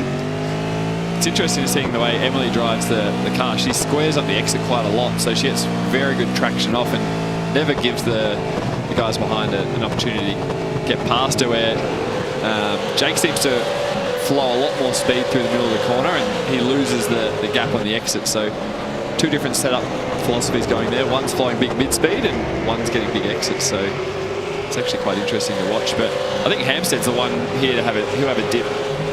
It's cool that iRacing can be so exact that that those styles can be so pronounced. It is good, and it's quite easy to see on this, obviously, because they're chasing the cars quite a lot on a circuit like this. So we'll see how we go. But Emily is backing them up a little bit now. She's just done a 21-1, where Josh and Jared are doing 20.3s there. So they're actually closing into this with we've got 3 or 4 laps there to go. So if they get there quick enough, it'd be rude if they just sat there for us. I want to see a big lunge. This is coming. I reckon this might be the time as Hampstead gets aggressive. Burton has to go defensive for a moment. They'll fall back into line. He's nearly right in the back of Emily in his defence. Down at Lodge Corner. Yeah, Emily Jones ran wide through Druids and then they all went stacking on. Hampstead getting aggressive. Wants a podium. 3 to go. Great to have Nick Percat joining us on the desk tonight. Second last stop on the tour for us. Some serious expert commentaries. I've added so much. Part-time racer, full-time sim racer. Other way around, yeah. Just send up the inside, mate. You got nothing to lose. Well, Jonathan, the pressure is building here as the Walkinshaw cars have officially joined the battle. Well, Burton's got to be careful here because, yeah, he's got a lot of drivers behind to fight with. It looks like the race 3 grid settled. It looks like Rogers and Philsell, those 2 Walkinshaw cars are going to start on the front row, but I think for Jake, unless he receives a time penalty, don't forget for that incident with the raw car of Brenton Hobson on the first lap, he should be in for a podium. So let's see what happens with the stewards. Investigate that finally. Right, now it's Hampstead under fire from Jared Philsell. He's desperate to try and put a car between he and his teammate. Get that 84 gap down to something a little bit more reasonable for the end of the night. Here we go. There's a chance at Lodge Corner. Just not quite big enough braking zone. Or Hampstead rubs the back of Burton. Hampstead's driving in the mirror a lot. Up until that exact moment, he'd lost the gap to the... Oh, they're crashing at the straight here. Yep. He'd lost the gap to Jake and Emily, but he's lost the front quarter panel on the Falcon. He's you watch, Rogers will get them both. There he goes. That was on. Josh Rogers falling into the perfect spot there. A bit of aggro in that between the two of them. There was. It's funny when it's all going your way, like it is for Josh at the moment. Things are just opening up, so he'll take that and now try and get. No. That was probably just a bit of get out of the way, mate. Will that be a penalty, do you think? It looked like he probably didn't have to do that, so it's good though. Morris would have loved it. Paul Morris. Bring back the biff. Bit of 90s biff at an old school 90s British touring car track. Exactly. How about that? We haven't seen much, if any, of that so far in the championship. Jared does tend to be a bit more aggressive, and I imagine he's a bit of red mist after being driven off the road at turn 1 and gone, guess what, pal? You got backwards. Yep, and he got quite a return serve. So that has released Rogers from last to 4th, as he does, just ticking him off. He's actually not passed a single car. Yes. They've all just passed him in the road pits. pitted. And then, yeah, exactly. How good. Got to give credit though to Ethan Gringold. He stayed solid out the front, has not made any mistakes, and when you look at the gap between first and second, he's just been smooth, consistent, and let the others behind him battle it out. Jake must be frustrated. He keeps dropping back and then setting his fastest lap of the race while he catches back up to Emily, but he just can't do anything about her. She's positioning the car well. She's driving it very well, not making any mistakes. She's on the defence now on the last lap. Which she's more than entitled to. She is. She's done well. Slowing it down mid-corner. Gee, Rogers couldn't surely get a podium from the back, could he? The way this is shaping up, there's half a chance as the aggro level is building. Oh, she's just like the front there. It's like an over and... Oh, he's... Oh, no! Now he's sent Emily Jones around. She catches it. Rogers might get them too. I would be careful here if I was Rogers. He's going to buy into this argument. There's a tap. He's off. He's off the road. He has to pull out of that move, and now Philsell will put him under pressure. He's a wizard of a sim. How does he not? I would have been over the fence in the simulator at home. That was awesome. It all came to blow on the last lap. And Ethan Green-Gould, who's had the boring race out the front, is doing a great job. Here he comes. The 24-year-old from Newcastle. He now lives down near the Yarra Valley. Picks up his first win, his 3rd podium, and that is the first win for Gary Rogers in the E-Series. And how about that for a drive from Emily Jones? Elbows out stuff. Burton gets home for 2nd. Jones gets her first podium. How cool is that? So first female on the podium in the E-Series. And Josh Rogers, out of nowhere, 12th to 4th. We also had he's done it plenty all, really. going on in the background. Do you reckon Emily's going to give Jake a phone call? Unhappy about that? Yeah. The treatment? He upped the ante on the last lap. He left it for the last lap. How about Richard Hampstead? Served. And he is 9th off the back of what was a very difficult race for him. He doesn't look like he's slowing down too much here either. Oh, a few tempers flaring in that race. Isn't it great to see? Stick with this for a sec. I reckon he might be after a car with a Please take the shortcut it. here. Take the shortcut. Don't know if he gets slowed out he's on the last lap. on there. He's on a. He's setting purple sectors on the in lap. but I'm not sure he's going to find that 22. I wish we had cameras pointing at them as they sit at home. Yes, because the aggression and steam then from Richard Hampstead would have been big. Jonathan, it's all happening in race 12, and I feel like a bit of aggression starting to come through. Can we already vote for that final lap as the Shannon's classic moment? It was thrilling, you know, and iRacing does offer a rallycross, but I wasn't expecting it today. I also like the big moment, but I'm not sure if I like it or loathe it, but Jared versus Hampstead down at the hairpin. What was your thoughts on that one? I mean, to be honest with you, as much as, you know, I don't want to say anything bad about Jared, I think he was just trying to poke his nose up the inside, and Richard wasn't having any of it, so... I mean, the stewards got their hands full, let me tell you that much, behind the scenes. I've been chatting to them, and they're almost falling behind investigating incidents. Remember, round one, there was only one to investigate it. Yeah. Today, they just lost track of everything. So it's going to be a while till we see a result on that. Yeah, that's a good point, because there might be a little bit to play out. I've been following along on the Facebook comments, and everyone seemed to enjoy that one. Someone said, Sean says, "Oh, Jared, there's just no need for that." So, bit of a swipe on the way through. Yeah, if Sean's our DSA tonight, then he's certainly made up his mind. Where do we start with the highlights on that one? That was frantic stuff. A good race, the reverse grid race. Let's relive it. Ethan Grigul pretty much had that one under control. He actually led every lap of the race. Apart from when Ian Ford went through his teammate and led a lap under the pit stop scenario. It was all pretty clean through here, but when they got to the hairpin, it all sort of unraveled. Here we go. It looks very similar to the Oulton and Wood. Yeah, just awkward day. Well, I don't know. It's hard to tell. From that point of view, what do you reckon? I kind of missed the first part of it, but just very awkward. Narrow track. Lap one. Racing incident, maybe. Jake will be hoping it is. He will be, because that could be the difference between a podium. And there was a bit more going on at the hairpin. That was a nice move from Dane Warren, getting it done on Brady Myers. Myers had a tough run in that one, went down to the back of the pack. After the pit stop process, there was quite a big gap between everyone, and it looked like, okay, well, that's how they're going to finish, but it did not wind up like that. Ethan Grigul, he had a pretty lonely race out in the front. That's pretty much what he looked at, beautiful English countryside for 20-odd minutes, while behind him, it all broke out. So what happened here? This was Hampstead. He ran him out of road, and then Rogers picked them both up. He did a good job there. He kind of waited, made sure he saw the gap, and just drove past and tried to get out of there pretty quickly, I'd imagine, because he's in the same colour car as his teammate there, who's just had a bit of biff, so you don't want to get confusion. Here comes the payback. Yeah, definitely payback.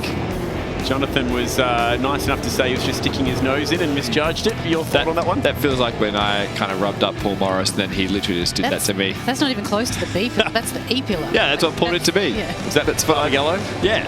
He taught me a lesson. It was good. We laugh about it now, but that was literally just like, thanks for coming, champ. Nice. You even got to meet some celebrities that day in Perth, which is good.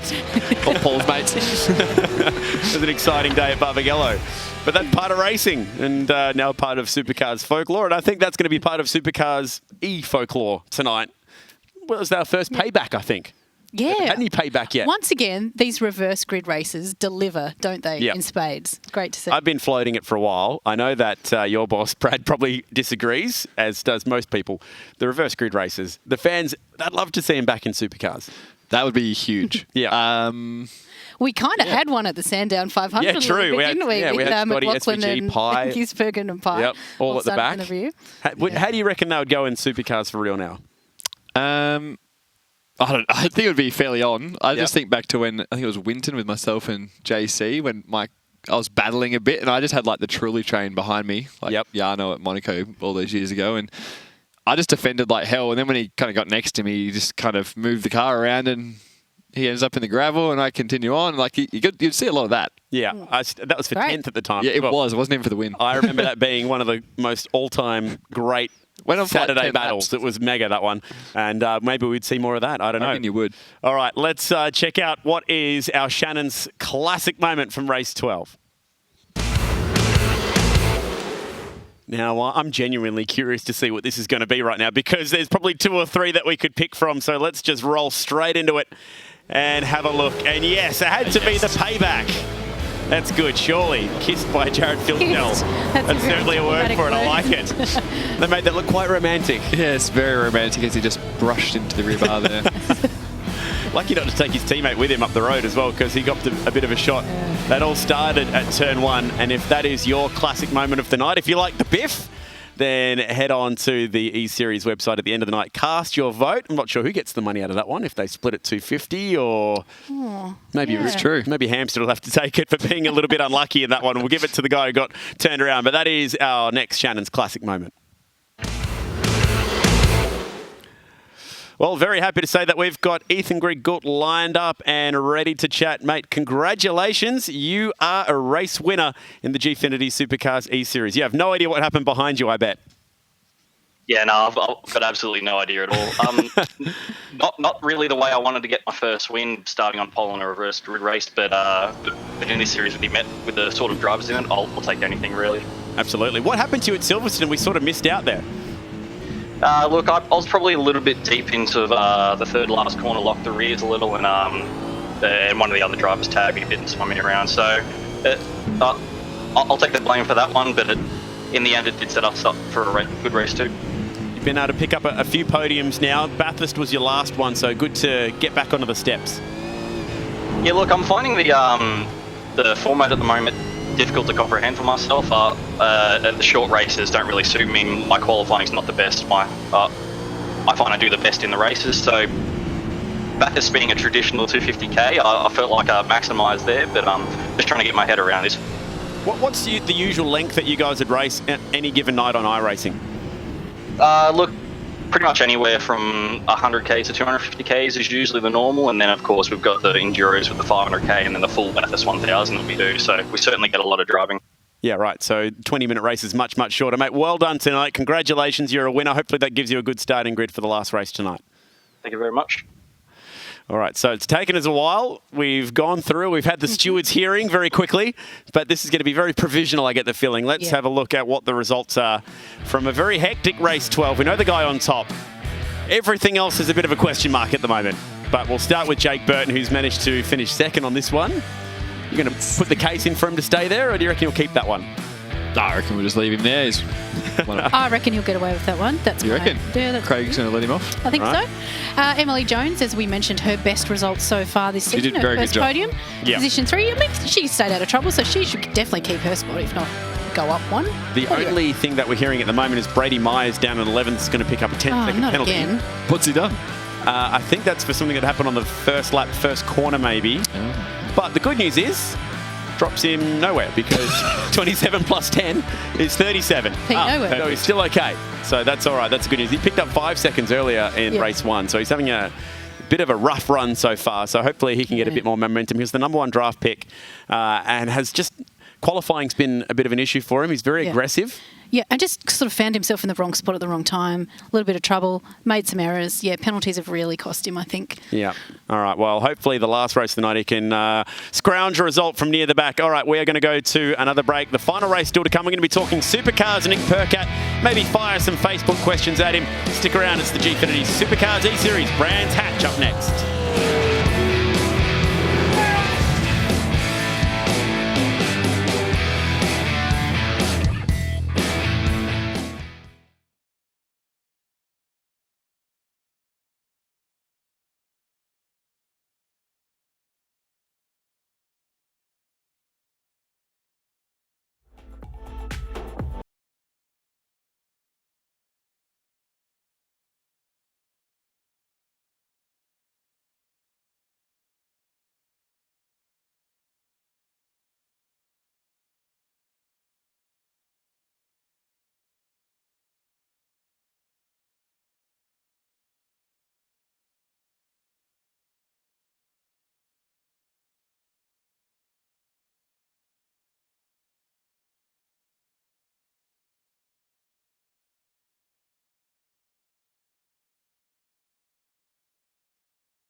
Are you a motoring enthusiast? Shannons are giving you the chance to win a trip to London and the 2020 Goodwood Revival, one of the biggest historic motorsport events in the world. Plus, tour through the English countryside in a Jaguar F-Pace for 15 days, visiting historic locations and unique motoring museums, with up to $5,000 spending money for eligible Shannons Club members. Plus, win a new Indian FTR 1200S motorcycle. To enter, get a quote on your special car, spouse's car, daily drive, your bike or home. Take out a new policy for even more chances of winning. Call Shannons on 13 46 46 or go online today.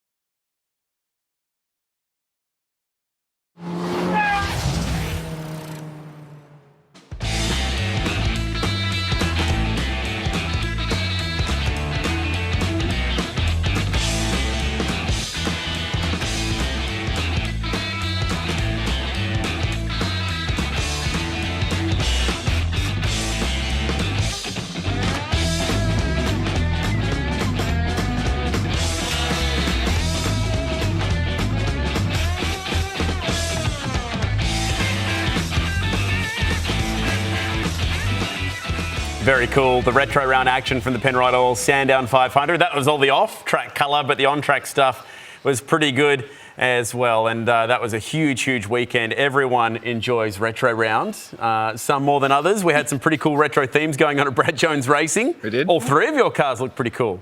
I'm going to be honest, mate. I don't think mine was retro. I can't be kicking it back to Scotty Mac or something.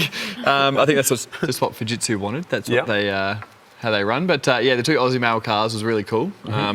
I enjoyed the white one. I think it really fit the ZB quite well. The black looked good too, but I enjoyed the white. I agree. I think the Cool Drive logo fitted really well in with the original Aussie Mail livery from 2000. It looked really cool. But so many teams did awesome jobs with their retro liveries. Really impressed. What was your favourite? It had to be the Penrite cars. Yeah. I'm not saying that because they were the naming rights sponsor for the weekend, but the two Erebus cars looked absolutely mint. They did such a good job. So did Techno. Techno did a really good job bringing up the 1979 Bob Morris special. So if you missed the action, here's how it went down. Race 30 of the championship, also known as the Sandown 500. Nothing retro on that front row and a bad start for Alex Davison. So lucky that he was missed by his teammate right there. That was a good bit of heads-up driving from Moff. It was a steady performance from Garth Tander, who started at the back of the field and picked off so many spots early, but there was this little bit of drama. Nick, what happened here? Yeah, it just looked a bit awkward. Obviously, Dale had a good run onto the back straight, and Luke had an even better run. It's hard to comment really on what could have or should have, but I guess if you're a co-driver, you just roll a little bit off the throttle to try and protect the race for the main guy. I think that Luke said, didn't he, that he didn't realise that Dale was going left so much to avoid the car in front. Anyway, here we are on screen. This is Garth Tander, who just did such a fantastic job in the co-driver. Started from last place on the grid, essentially. 24th, yeah. And handed the car back in what was effectively second place. Pretty good stint. You look at the and how clean were they as well? You look at the guy who started alongside him in Premat, and I think he was still down in like the high teens. It's basically leading the race. They did get a 15-second penalty, I think, as well. Yes. So that didn't help. But the point being, Garth's drive was just masterful. So good. And then they were on for the race win. It was a heartbreaker. Watch this. Shane Van Gisbergen onto the front straight. Right rear suspension failure. Is that just from hitting the curbs for 3 hours? What causes that? I think it's honestly a bit of just unlucky. Obviously, everything's lifed and new, and especially Triple Eight wouldn't have anything old in the cars. So I think it's just he might have caught a curb on the wrong angle, taken too much, and it's disappointing. They were so fast, and I enjoy seeing that because I'm pretty sure he's on his way to try and lap Scotty Mac there, and that was a bit of determination because he didn't need to drive it that hard. So it was good, but got on to Jamie and Craig. Those two again. That was their first win together at Sandown. Since 2007, that one. Really? That's right. First 500 win together. Wow. 12 years. Fantastic. And winning the Pertec Enduro Cup as well in the process. The evergreen Craig Lowndes. What is it with that guy? He just seems to always be able to roll out and drive, turning back the clock. He did it at the Gold Coast. His Bathurst stints were quick, and then at Sandown, fast as ever. Yeah, and I think the one thing he might have had a small weakness in the main game was his start. So now he's like getting some Yeah. Huge that come from? starts. Yeah. And, like, Garth is known for his starts, and they come off the front row, and Craig just leaves it for death. So he's driving seriously well. And it looks like he's really enjoying it. Obviously, he's got his TV side, co-driver role with Jamie. He's just living his best life, isn't he? Wherever you're watching right now, whether it be Twitch or YouTube or Facebook or on Fox Sports 506, get onto the Facebook feed as well, because we're going to throw some questions over at Nick very, very shortly. Shane did a pretty good job with this last week. Yeah. I'm staying out of it this No pressure. time. No pressure. Briony's been permanently banned from asking. Were you sending him messages from over there? No. I've just Ask him this. Ask him yourself. You're sitting right there. Not that high tech. I wouldn't even know how to do that. But before we get into that, I just want to talk about your season so far. Multiple liveries has been one thing, but also some pretty good race results. Adelaide, your home race, and a race that you've won before. We kicked things off pretty well there. Yeah, we finished as a team 4th and 5th, which is really cool. Obviously, Slade is also South Australian, and then I had a really good mid-season and had a pretty cool battle here with Rick. Just run him out of That's the Dunlop car and the Jake Burton special. Exactly. I had a really good... That was because at Phillip Island, I got stuck behind him. And then I got stuck behind him on the freeway on the way home. Oh. And I actually... We rang each other. I'm like, mate, get out of my way. You've been in front of me for an hour and a half. Following you all weekend. Yep. I'm like, I'm going to lunge you next time. And that was Darwin. So that was the footage we got. But made it sick. I'm really happy with the way the whole team's going. And you're still sitting about 8th in the Drivers' I've dropped to 10th, but there's only like 80 points between myself and Waters, who's 7th. Yep. And myself and Cam have been in a bit of a battle all year, which is quite cool. And the Enduro Cup, Cam had a shocker. Yeah. We had a shocker. And then that meant Will and Lee have got amongst that. So it'll be on. 7th to 10th is the place to really see what's going on. There's still plenty to fight for at the Newcastle 500. I mean, obviously Scotty's cleaned up the championship, a champion-elect, I should say, that he is. But yeah, there is a whole lot of battles and...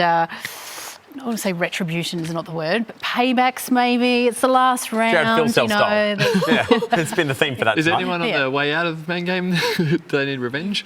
Well, there's a few on the way out, but I don't know if they want to get revenge. I remember they want to put their best foot forward. Andre Heimgartner said he owed the 22-1 from the Gold Coast, at the Gold Coast. I haven't seen that yet. So. Actually, I think he owes him a couple by the sounds, but JC, he could be up and about, and it's interesting because, if you end up in a battle with the team that you're going to, so Scott Pye going to Team 18, is he going to battle his next car to the death? And so future politics exactly. there. So your season has been one of ups and downs. Not hard to pick what the down was. Townsville was a fiery moment for Nick Perkett. Had to roll this out tonight, I'm sorry. Wasn't that hot though? Yes. On the only day that it rained in Townsville, you managed to start a fire. Yeah, well, look, I did a good job of that. No, that was crazy. So lucky no one was hurt or burnt or anything like that, because all those flames went into the garage straight into where all the engineers were standing, and they're not in the fireproof race suits and stuff like that. So just wheeling it backwards there. Then good to see reaction from the other teams, especially Dutto was straight there, and all those guys was really good. And down the other end, Walkinshaw guys were helping out. So my season's, I'm happy with it. The Pertac Cup was a letdown, but other than that, a few fourths on the lead-in, some good battles, and it's my most consistent year, so pretty happy. All right. Are you ready for some questions from the fans? Oh, this will be good. This could be anything for me. Let's see. I'll start with an easy one. Ollie wants to know, what is your next livery? My next livery? So Newcastle. How many have you had this year now? It's every round. Every round. So we've had, 14 different race cars? I think maybe Dunlop stayed on twice. Okay. The Jake Burton car? Yep. I can't actually tell you yet. Ooh. Do you know? I know everything. I also know, but I can't say either. Yes, but it's going to be pretty involved. cool. Yes, and it looks really good, so I'm looking forward to that one. Sorry, I don't know if that helps. I'm sitting here completely clueless as to what the car's going to look like. All right, so Ollie, unfortunately, no info yet on that one. Cody, when are we going to see you next on the top step? Tough one from Cody. Newcastle's the answer. That's pretty big, considering it took a bit of rain and a fuel drop to get the Adelaide 500 win. So, no, we're working hard at BJR. Obviously, the Penske guys and Triple 8 guys are seriously fast, and I feel like Erebus, Tickford or ourselves have had little glimpses of hope. But, we've got some new gear coming next year, and hopefully the controlled damper helps us a little bit. But, last year we were very fast at Newcastle, but to win there in the current way the cars are at the moment, as in just the field spread, it'll be difficult. But I'll be eyeing a pretty strong start next year. Alrighty. It was about time someone threw some shade at Nick. Yes. Timmy says... Is this Nick Timmy Blanchard? It's a different Timmy, actually. Timmy Slade. Different Tim again. They're just following you around. This guy says, Nick is so bad at iRacing. I loved fencing Nick in iRacing. Honestly, we've probably crashed together. I don't know. It's, on the subject of Nick's... It's because I get on so late. Right, and Busy. you're tired by that stage. No, I just don't practice. Driver excuse book for iRacing is even bigger than than the real I one. get the shits of it and then just drive it straight ahead into the fence. How about this one then from Troy? Speaking of Tim's, will Tim Slade be your co-driver next year? Co-driver? Sorry, will he be your teammate next year? No, actually, there he goes. Will Tim Slade be your co-driver next year? He's gone one step bigger. Oh, that's big. Unless he knows something I don't. Okay. I'm not sure what's going on there. I assume Slade is a fair way down the road with Brad and figuring out what they're doing. I don't know. He's out of contract, but it's... There was a bit of chat around at Bathurst about that. They've had some... I know they had discussions since Bathurst and it was all looking all right, so I'm not sure. All right. Someone's asked if you get involved on the Just Send It series. Yes, I do. Gets a bit of a shout out in this world. And then the guys who run it, Trent Harrison and Glenwood, they get annoyed with me because it's Tinder Tuesday on Tuesdays for Just Send It, and I might do qualifying and then disappear, so... Got a match. You get a match and you're off. Qualified. See ya. Hurry this up. Josh wants to know, will you be at BJR or an Holden team in 2020? That's next year, yeah? Yes. Yeah, I've got another year to go on my contract. So I'm very happy with Brad's. And to be honest, I'll probably end up there for another stint. So we'll see how we go. All right, another stint again. It seemed like it's been a happy home. It was a good fit for you, I feel like. You had so much success with Walkinshaw. I mean, you won Bathurst with them. Yep. You knocked on the door of getting that factory drive with HRT for a while. And then BJR just seemed to be like a good environment for you. And it seemed to have... maybe I'm putting the words in your mouth, you tell me, but it's been a happy home? Yeah, it has been. And obviously people have watched me go and seen me make silly comments out in the media sometimes. And Brad... You know, he saw that I could drive the car fast. It was quite rough around the edges, and we've worked really hard over the last 3 years, and everything from inside the car to what I'm doing around the team, in the media, all that side of stuff. It's getting better. I'm still a bit of a bandit if I need to be. Nice. But I enjoy working with Brad and the engineering group at BJR with Andrew Edwards as my engineer. We click really well. Straight away, that was a change for you, wasn't it, earlier this year? Like Paul Scalzo was my original engineer, and I get on great with him, but we're both fiery, so it didn't really work. And now we actually work really well together because he's overseeing a bit more things, so he'll help me out with some data and stuff like that. And then AE's on the car, and he knows how to get the best out of me, be it on the radio, car setup, or just anything. All right, last one. Oh, I can see one there from Anonymous Albury. Who's your favourite, Brad or Kim? That's actually Brad's Facebook, isn't it? I actually made that up. But who is your favourite, Brad or Kim? Considering they're probably both watching right now. Sophie's choice, isn't it, that one? They're so different. Kim said I couldn't have a company car the other day, so he's off the Christmas car list. So Brad, you're my man. Brad's your favourite. Finally, to wrap it up, Casey wants to know, what are you most looking forward to? What are you most excited about Newcastle? I love the circuit. It is, as Scafey would say, it's wild. It literally is wild. The car's off the ground, 2 wheels, all that kind of thing. Gonna have a couple of friends there that haven't been there before, so that'll be pretty cool. And, you know, it's a very good atmosphere there. And I guess, even though Scotty's wrapped up the championship, the racing will be hard. And, it's a fun circuit to drive. And then there's massive crowds, generally good weather, nice location. And then it's, end of school for us, so...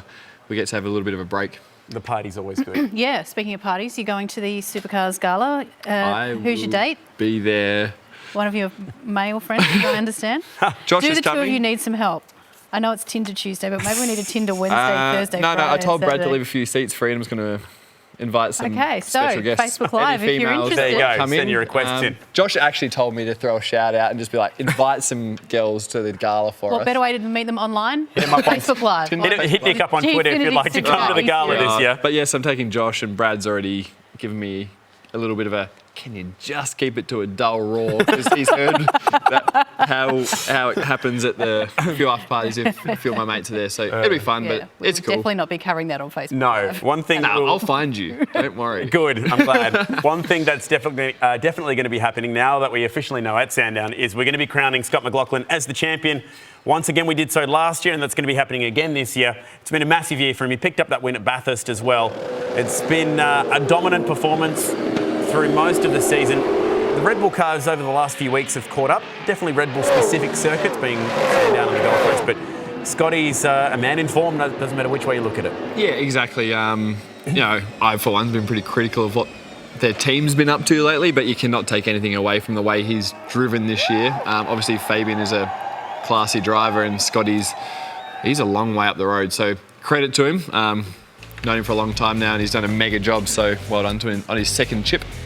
Yeah, second chip indeed. That is how it now officially looks. Scott McLaughlin, 550 points clear. And the fight for second in the team's championship, Briony, as well, still alive. Yeah, absolutely. I think Shell V-Power have the advantage by about 115, 116 points. It was literally fluctuating between the two teams across the Sandown 500 race. At one point, Red Bull were up by 59, then it was Shell by 75. So it's super close, and I think it's going to come down to the wire. And it means so much to both of those teams. So that's going to be one to watch absolutely at Newcastle.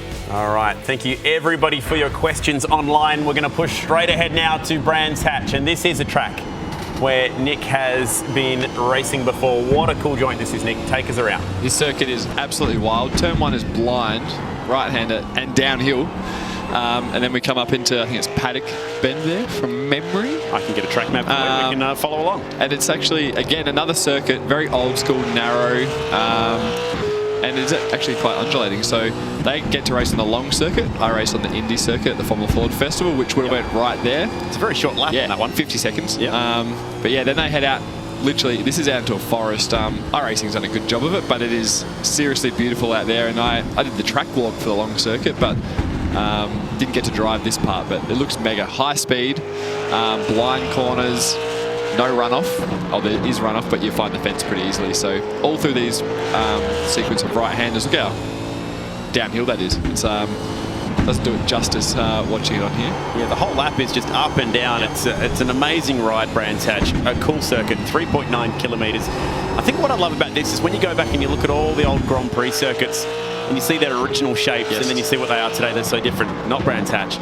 They had the first Indy circuit, then they added the Grand Prix circuit, and apart from maybe one chicane that got added and then taken away, it's not changed ever. Yeah, exactly. I think even the garages are still the original ones, so it's very cool. Super cool track. It hosted Grand Prix racing for about 20 years from the 60s through to the 80s. Tonight it's going to host the E-Series for Supercars. A great touring car track. What are we going to find out what this is like tonight? Is Jared down in 7th due to points or a penalty or anything, or was that just his points, do you reckon? Well, he may have picked up some more penalties then, so that's an interesting one. I would have had him a little higher than that. That's a good point. So Rogers and Jake Warren off the front row, Madison down, Ethan Gould, that makes sense. Emily Jones off 5th, that's pretty good. But yeah, Jared and Jake in particular, a little bit further down. Yeah, you'd think that maybe they have received a penalty there because Jake was 3rd in that second race. True. He was second last in the first one as well. He was a bit further back. Oh, he was not quite second last, but he was on the second row for the reverse grid race. So either way, it's going to be a cracker. It is. I heard that he got given a 5-second penalty for that one, but that looks particularly bad. So, unfortunately... Can't wait to watch what Jared does. Yeah, he's going to be pretty fiery. Yeah. At least there's been about 20 minutes for him to try and cool down. What do you do in that scenario, Nick? You get in, you're hot, you're a bit fired up. Well, we know what you do. You just fire off at everyone. No, I've stopped and then that. Have you? Yeah, I'm good. I'm all over it now. Don't worry. No, you have to settle it down. I remember when we did the 2 short races and we'd have that little break between. If you had to settle it down a bit, but hopefully he's walked to the fridge, grabbed himself a drink. Calmed down, walked the house a little bit, sit Splashed back the face with some exactly, water. Sit back down, and then wiped his glasses so he can actually see. Yes, very good point. Yep, you know him well. Obviously. One guy who might be able to shed some light on what's going on, because it seems like there's been a bit of a debrief, Jonathan, from the back of race 12. What's the latest, mate? So a lot of penalties, as you all spotted. One for Jared Filsell, as you said, kissing on Tinder Tuesday, the inside of Richard Hampstead there at the Island Hairpin. But the other was, of course, for Jake Burton. So the one for Jake Burton was not for what happened on the first lap. I think that's still under investigation. It was for what happened with his bump and run on Emily Jones. So that cost Jake Burton his 4th podium of the season. Okay, so Brad will be furious. Wow, so that actually put Josh onto the podium then? Would that make sense? Yeah, exactly. So Josh onto the podium in a reverse grid race around one of the hardest tracks to overtake at. Wow, so what was an 84-point lead, I imagine, is probably a bit bigger right now then. Yeah, and I'm not too fast to calculate that because this race is about to begin. All right, let's do this. Thank you very much to Jonathan. Let's go racing at Brands Hatch, and this should be a fiery affair. We're on the grid, and we are set. Hope you're enjoying the action. Final race of the night. It's a Walkinshaw and Red Bull front row. Madison Down sitting inside row 2. Ethan Griggle off the back of a race win, starting 4th. Long hold, and we're off. Who's got the start? Pretty good start once again from Warren, but it's Dane Warren who leads us to the first corner. That's what we want to see. That's it. Is this the moment for him to win his first race? Everyone going on the right-hand side of the road. Oh, there goes Emily Jones. That's a crash. And that was surely going to... Oh, Josh Muggleton. Again. Can't take it, can he? The guy has been taken out in the second and third race almost every... Oh, really? Okay. Every night. He just cannot cut a break. That's disappointing for Emily too, but she's gone to second last now, and that was really not her fault. Sure. Yeah. Yeah, and Muggleton too. Wow, not having any luck in this championship. Josh Muggleton. Maybe the white wheels are cursed. He needs to roll out with red wheels next week. That's the challenge.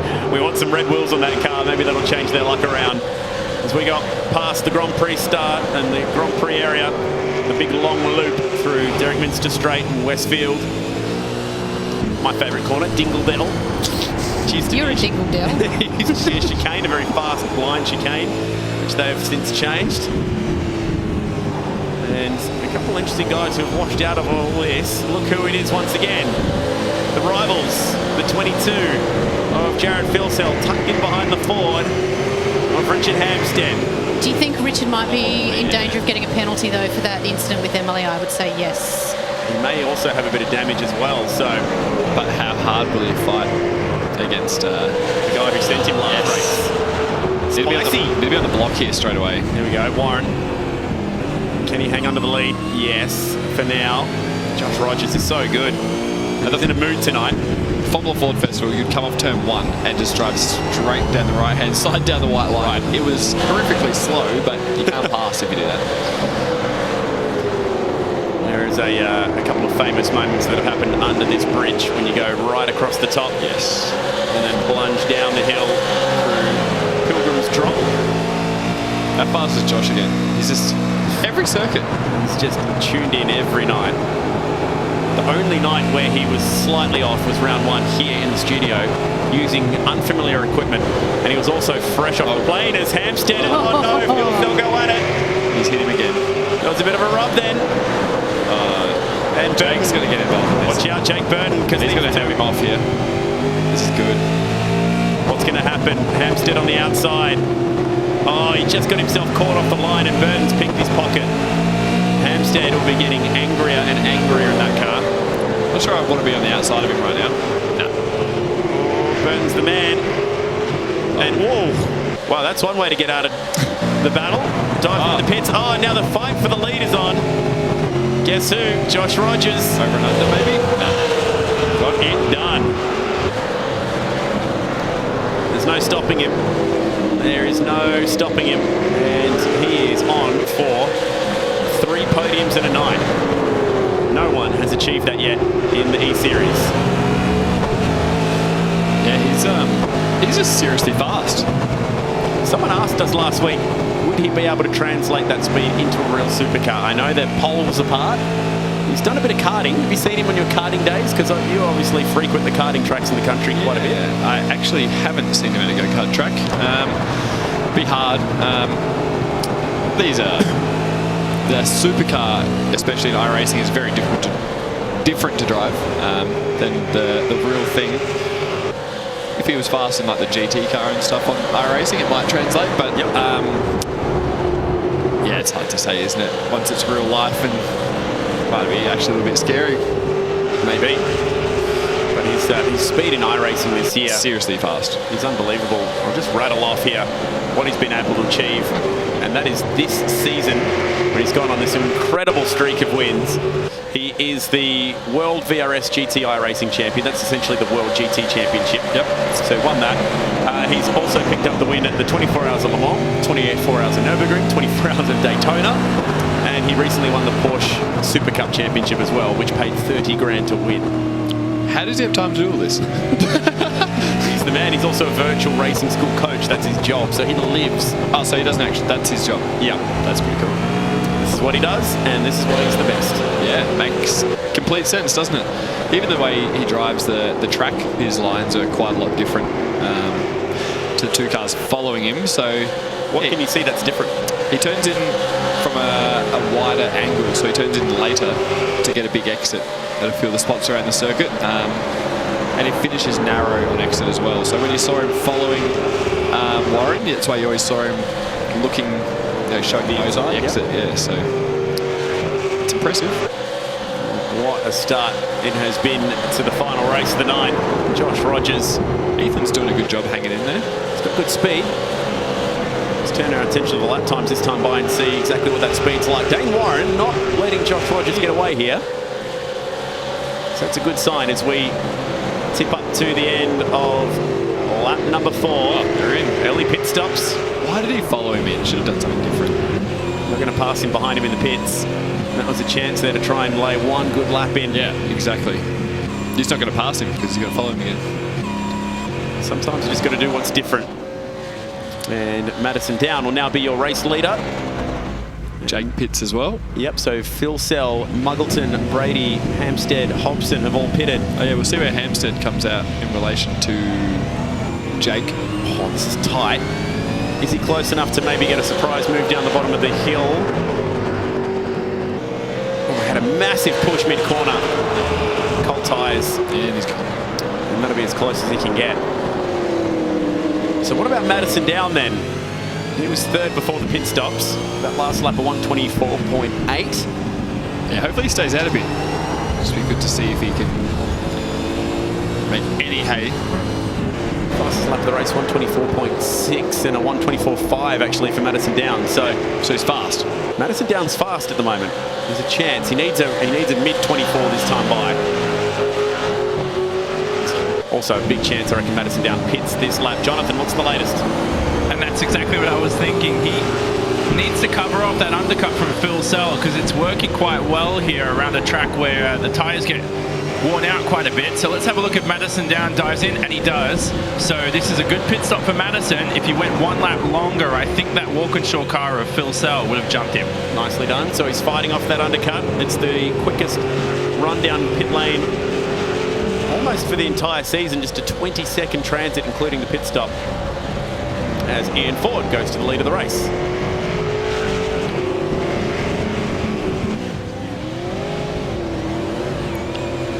Launched out with it. Ethan Grigol almost getting the job done in the pit stop. Wow, that'll be tight at the exit. They just fall in behind Dane Warren. He should have done that lap. That was close. He would have had every opportunity to jump Warren then because he's actually faster than him, even with the tyre deck. So instead of worrying about the undercut, he should have been thinking about trying to pick off the Red Bull car by going another lap maybe. I love that the strategy game has to play into this. It's like one little element to think about. How did Ethan make up so much ground? He must have had a big pit entry. He's made a massive gain here, Ethan Grigol. Very nearly got onto third. So Ian Ford and Emily Jones, the last two to pit. Be interested to know if Emily's got any damage after what happened to her earlier. Her lap times are a little bit off. Just a couple of seconds off the pace, so I imagine she's got a bit of damage. Ian's just keeping it real, going long again. When you pick up damage, how does that affect the car? Is it it just knocks the steering out and then you can't drive it straight? Or? Yeah, it definitely changes the wheel alignment of them. And then if they get a bit of panel damage, it slows them down quite a lot in a straight line. So, yeah, any sort of damage on iRacing is bad. So it's not like the race car where, in real life, where we just tape them up and send them on their way and they kind of manage to do a similar lap time. These get really affected by it. I saw that with Tim Slade on the weekend after Ash Walsh got caught up. Bit of tape on it. That was amazing. They put so much tape on that car and it was still pumping out very good lap times. They don't have those pre-prepared, those big sheets. Yeah, the big sheets. Gaffer tape. Yep. Yeah. They're quite hard to apply. They'd be quite hard to cut with your teeth, like you do normally. Gaffer tape. Would be probably rip a few out. Yeah. On board now with Jared Philsell. An early pit stop for Jared hasn't really done anything for him, has it? He's still mid-pack. But having said that, there was nothing to lose from where he was. Yeah, true. I don't think he expected to still be looking at the back of that GRM car. No, he was hoping for some kind of undercut. And poor Richard Hampstead's dropped to 11th after all this. Yeah, it's not gone well. No. So that's a tough night for him. Josh Muggleton's early pit stop. He was... Is he the first one in? Yeah, he was heavily affected by that crash at turn 2. Picked up a few spots as Ian Ford last to pit again in all three. Oh, that was close. Did he get that stopped? Gee, that was right on the limit if he managed to get it done. There's the old brickwork which you were talking about in the garages. Very cool. How much history did you notice there when you went racing? You would have been pretty young yourself. Yeah, so it was 2008 in the Formula Ford. Tim Blanchard was over there at the same time. Yeah, even just the way the circuit's presented and on the way in, you know, basically like the gardens and all that. It's very UK spec. Brian Walkinshaw would really appreciate it, I reckon. He's very manicured. He's very into that. He walks his cat around the gardens at the moment. Well, he'll be a happy man tonight off the back of... He'll be happy because he got a mention. Walkinshaw domination. He's got a few mentions tonight, actually. He loves it. He's a big E-Series fan, a huge E-Series fan. He's a fan of hearing his own name. Ryan, if you're free next Tuesday, come on in. Come and join the panel next Tuesday. We'd love to have you here. Oh my, can you imagine? We need a 7-second delay, but we would love it. Extending an invite to Ryan Walkinshaw to sit in Nick's chair for next week. Next Tuesday? Yes. Oh, imagine if it was a Tuesday after Gala. All right, let's check out the onboard view. How realistic is that to what you would be looking at from the racing scene? So that steering wheel layout is actually the Holden Racing Team, the Walkinshaw Holden Racing Team interior from 2012, 13, 14 then. And then we updated it midway through 2014. And now they've got something different. And then the Falcon or the Ford is actually the Tickford. I'm sure the Tickford interior. Yep. So what about the vision in the vision you can see in the rear vision mirror, I should say? Yep. Similar. Is it similar to actually being in a supercar? Yeah, so you kind of set the mirror, the center mirror to look out kind of the center and the left-hand side of the car. And then you use the two wing mirrors to try and position them somewhere. Oh, we got a lunge here. Jared's thrown up the inside. And he'll make that move stick. Gee, that's a really good spot to try and make a move. If you can hang on to it, the left-hander. Don't hang there. At the bottom of the hill, and he's gone a long way. Falls back in behind him. Graham Hill Bend, unfortunately for Jared, is a left-hander. It just didn't work out. It's not over yet. He gets impatient, doesn't he? Yeah. It's real racy. You're lighting those rears up, and he was one of the early guys to pit, so he needs to try and get those tyres all the way to the finish today. Rogers again just... they can do the same peak lap time as here, but he's just got that 0.2 of a second a lap. And he's just much better apex going across the top through Hawthorne Bend. I feel like Jared's going to leave this round going what could have been a little bit. He's had car speed. This hasn't got through the traffic as well. Yeah, he's very aggressive as well. Frustrating night for Jared, and the championship is slipping away. There was 110 points we're hearing coming into this race. Now, if he stays fifth, he's going to hemorrhage another 24 points. There's a little bit of overlap, not quite. He'll go in, surely. Nick's egging him on. Now, will Ethan move that car over and park it on the right-hand side? There he goes. Might as well try the whole outside line. He can stay there, not quite. A little bit of exit oversteer. He's getting angry, and the championship is slipping away. It'll be 134 points off the back of this one. It's a big final round, doesn't he? Still in it. He would need Josh to forget that next Tuesday's on. He needs Josh to find Tinder. He needs him to discover. What happens if there's a power outage at Josh's house? Well, that would be Josh's bad luck. Is your friend's name Jake Bird? What happens? You're probably going to need that. Then it's I did not bad start. luck. Yeah, wow, it's mechanical. Seriously upsetting. Yeah, it is a mechanical. Yeah, that's true. So at the moment, it's still mathematically possible, Jonathan, but this championship is slipping away from Jared Filsell. Yeah, I'm not sure if this pass will help him that much, but it will certainly give him a boost of confidence. And I thought he was going to have a peak there, possibly into the final couple of corners. But at the end of the day, it means that this championship could be wrapped up as early as Oran Park, the first race of next round. Yeah, very much looking forward to that. That was a track that I never got to go and see in real life, Oran Park. Really? Being from the wrong side of the country. Did you ever race there, Nick? Yes. Formula Ford and Aussie racing cars. As good as everyone says? Yeah, mega track. Real fun.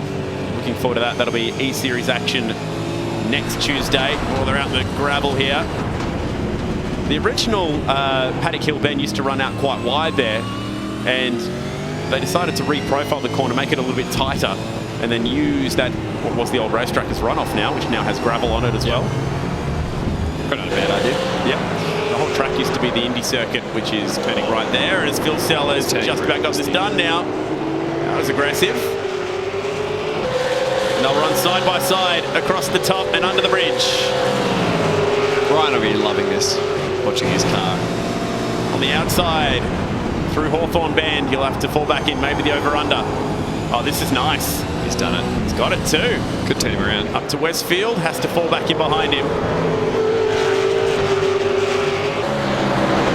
Tries he might, he just cannot get anything but gold out of his way. Rise. Not going to go to bed wondering tonight. Oh, and then drops the left rear off it.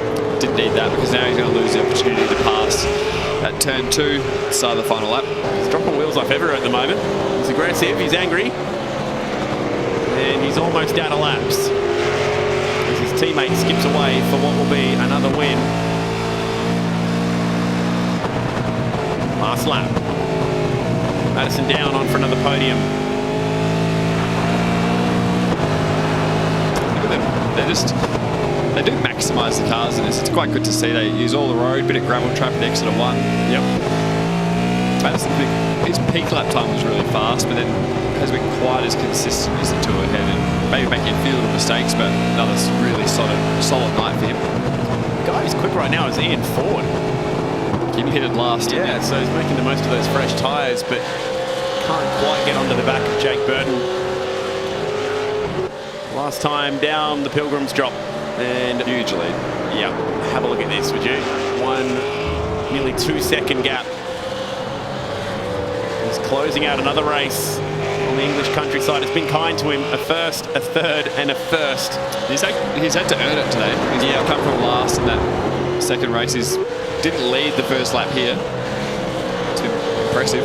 Yeah, what's that? So pole position, 2 race wins and a third. That is just about as good as it gets. You'd take that. Yeah. To be honest, if it was a bit easy to pass in the second track, he probably would have won that too. True. He's had so much speed tonight. Walkinshaw Andretti United superstar Josh Rogers. He'll be heading to the final round with an almost unassailable lead. He picks up another race win in the Gfinity Supercars Eseries. And behind him, his teammate can only manage 5th. And that points gap has ballooned out.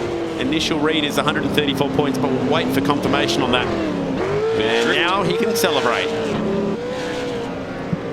He's going to do donuts, you reckon? Something cool. Hopefully we get to see some big burnouts from him. Typically he does. I'm guessing front straight burnouts today. If you got any requests, Nick, now's the chance to write your name with the K as well. Joshua K. Rogers. He's good. He could just about do that, I reckon. And that championship lead has ballooned out. So what's that? 7 race wins, 9 podiums out of 12 races so far. 13 races, I should say. You'd take it, wouldn't you? Not bad. Not bad. And closing this championship out. Doing it style. From here we head back to Australia for the final round. Oran Park, Phillip Island and Bathurst. 3 very cool tracks there with a lot of history. Yep. Amazing to think that out of all the Aussie tracks in iRacing, Oran Park's on there. Yeah, no, it was one of the originals too, which is pretty, actually quite amazing. And be cool if they did a few more. If we could get a few more Aussie tracks that would make it a bit more usable for us supercar guys as well. So I reckon one of the street circuits would be cool. Yeah. Like an Adelaide or a Townsville or something like that. That would be a cool circuit. It's hard for them to get street circuits just out of to scan them at the right time. Scanning them. Here we go. All right, what do we got here? I get the feeling it's going to surely fry it up on the start line. I'm just going to get out and get the checkered flag off the flagman or something. I don't know if she can do that. Here he goes. Does he teach kids how to do this too? I like to think so. So we're going for a couple of donuts and then he's going to throw it around. Bit of summer nats. Maybe you could I don't know if Scotty McLaughlin will take a bit of pointers from this. His burnouts aren't his strong point, that's for sure. Compared to fair spike. Compared to qualifying, for example. Oh yeah, okay. Which is definitely a strong point. Everyone knows Shane does the best skids. He does. He's had a bit of practice, hasn't he? That's true. But the pressure is on to do less and less burnouts, and I'm sad to say that we'll probably get less burnouts next year. If I win, I will do the filthiest burnout. Shane said last week that he reckons that the change to the engine policy for next year could affect how many burnouts we get post-race. He's hoping that doesn't happen. Nah, if I get a win, I'll just... Well, the only time I ended up owning the engine at the end of it. It was so wet, it was more of a steam out or something. No, I torched those wets off that thing. You couldn't see the car. It was very impressive down to the turn 9 hairpin. That was good stuff. Let's use that engine for the rest of the year too. Did you? Probably, I don't know. The final race of the night, Brands Hatch. About 45 minutes southeast of London, if you're wondering. In Kent, beautiful countryside down there. Used to be a farm, which the cyclists decided to take over and turn into a cycling track, which eventually became a racetrack. And it was all happening at turn 2 when the workplace law entry turned around. Ooh, that's interesting. Missing the fender there is your teammate, Jake. He must have just clipped the spinning car. Might have been involved down there, clearly with a little bit of evidence. So Emily Jones went dropping back through the pack. She started 5th. Pit stops. A question mark from Nick. Why did Dane Warren follow Josh into the pits? Maybe a chance there to have tried something different. At least it helped him stay ahead of Jared Filsell and Madison Down. And then there was this battle pack. And this is a great fight. This is definitely the fight of the race. Jared Filsell, who tried and tried and tried, but just could never get around Ethan Grigul, while his teammate went on to win his 7th race of the season, extending that championship lead. And he is looking very good now for the title, and sealing it with a nice smoky burnout. Not sure how much of that they'll get to see in Brands Hatch. It's a very Australian way of celebrating. We do have his teammate, Jared Filsell, who's been definitely the hard charger of the night. I think that's fair to say. You've been on it tonight. Let's check in with Jared. Can you hear us, buddy? Yep, got you guys. You were a pretty fiery man tonight. You were trying everything on Ethan Grigul. That was a great battle between you and Ethan. Yeah, unfortunately, probably just ran out of tyre life there. He was 2 laps newer, so just couldn't get it done. I had to go, though. You're still having a great run in this championship. You're currently 2nd. Josh is putting together a pretty good campaign as well. Can you pull off a miracle for the last round?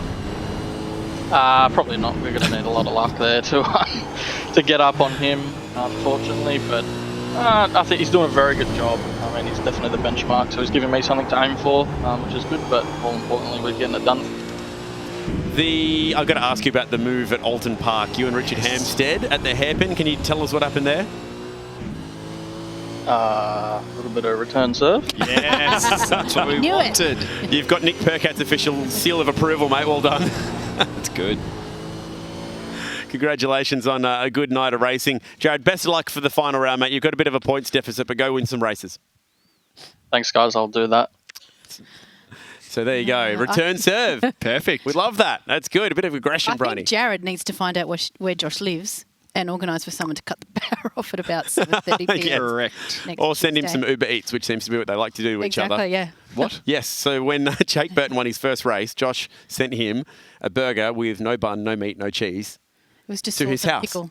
It was just sauce and pickles in a box delivered to his door as a way of saying, well done on your first win. So you need to up your and that is what you also received for being on the panel tonight. So congratulations. Thank you. Can't wait for Yours it. will be here in a moment. Brilliant. Excellent. While we wait for that to arrive, let's check out our final Shannon's classic moment of the night. All right, well, he's been in the thick of things tonight, Jared Filsell, and I won't be surprised if he pops up on our final Shannon's classic moment of the night. And here he is once again. He's putting his stake in for the $500 next week. Didn't quite get the job done, though. Ethan's defence was very good. Didn't actually block hard to lose too much lap time, but positioned the car well. So I think it'll be Ethan who could possibly pick up the money here. I think Ethan should He's had a the good cash night. for this one if he does win it, Great job. Ethan's done a fantastic job tonight. Really good to see. Yeah, a big turnaround over the last couple of races. Like you said, he doesn't really like the shorter distances, more of an enduro-style guy. So well done. Is Ethan Grigul your pick for Shannon's classic moment? Go to the website and let us know. That is our final moment for the night.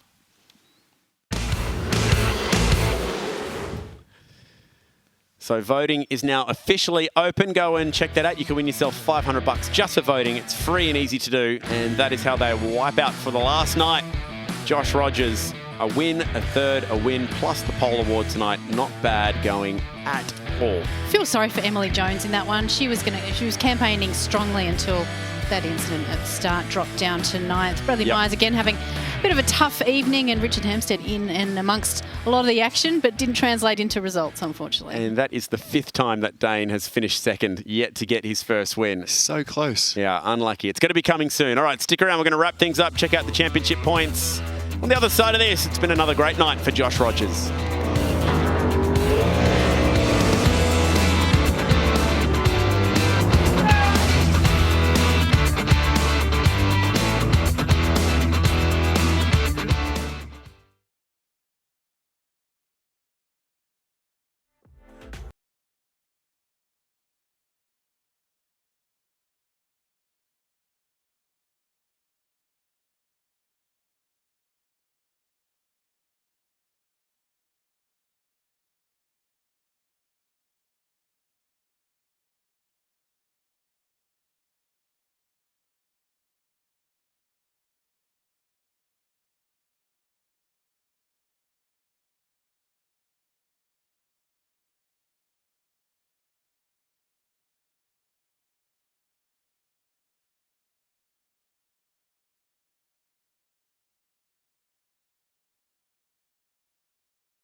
Are you a motoring enthusiast? Shannons are giving you the chance to win a trip to London and the 2020 Goodwood Revival, one of the biggest historic motorsport events in the world. Plus, tour through the English countryside in a Jaguar F-Pace for 15 days, visiting historic locations and unique motoring museums, with up to $5,000 spending money for eligible Shannons Club members. Plus, win a new Indian FTR 1200S motorcycle. To enter, get a quote on your special car, spouse's car, daily drive, your bike or home. Take out a new policy for even more chances of winning. Call Shannons on 1346 46 or go online today.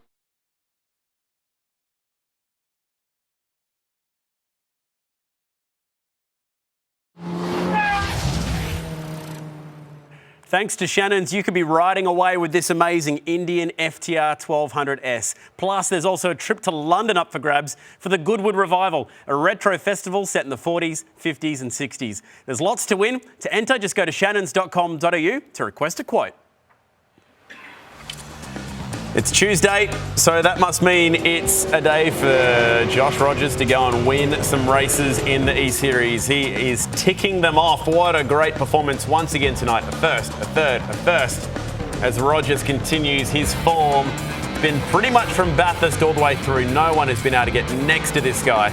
And he will go through to the final round, which is all Aussie tracks, as our series leader. So we now have the last round of the E-Series to go. We've got the last round of the Supercars to go. So it's going to be championship week next week. It sure is. It's all happening. Wow. We've got the trophy to give away in the studio. We've also got plenty of trophies to give away in Newcastle. So what can we look forward to up there? It's a massive, massive weekend. The support categories are huge. Super 2 as well. Going to be huge. Yeah, I think good weather, big crowds, good racing. Obviously, you got Super 2 as well with Bryce Forward's done a mega job this year. So I think, did he get crowned champion at he's Sandown? got it. Similar to Scotty. He's got it wrapped up. So, yeah, that's a pretty cool weekend for obviously Scotty winning his second. Bryce should win his first one. And then all the sport categories, I think we've got Aussie racing cars there. Aussie Utes will be there. 86. Yeah, 86 is their last round of the championship. KISS. I was just going to say, yes, plus the concerts. This way? Oh, God. Nice. What is it? There we go. That one. You tell me, Briony. I don't know. You're the rock star here. I don't know what I'm doing with my hands. You should stop doing that. I'm looking forward to it. The concerts are sort of downtown from where they used to be. They used to run the concerts in the middle of the park there when we had Chisel playing, but they've moved the concert area. I think it's going to be maybe the biggest ever. KISS headlining. That's Where do we find them? And the Jets as well. Closer to downtown Newcastle.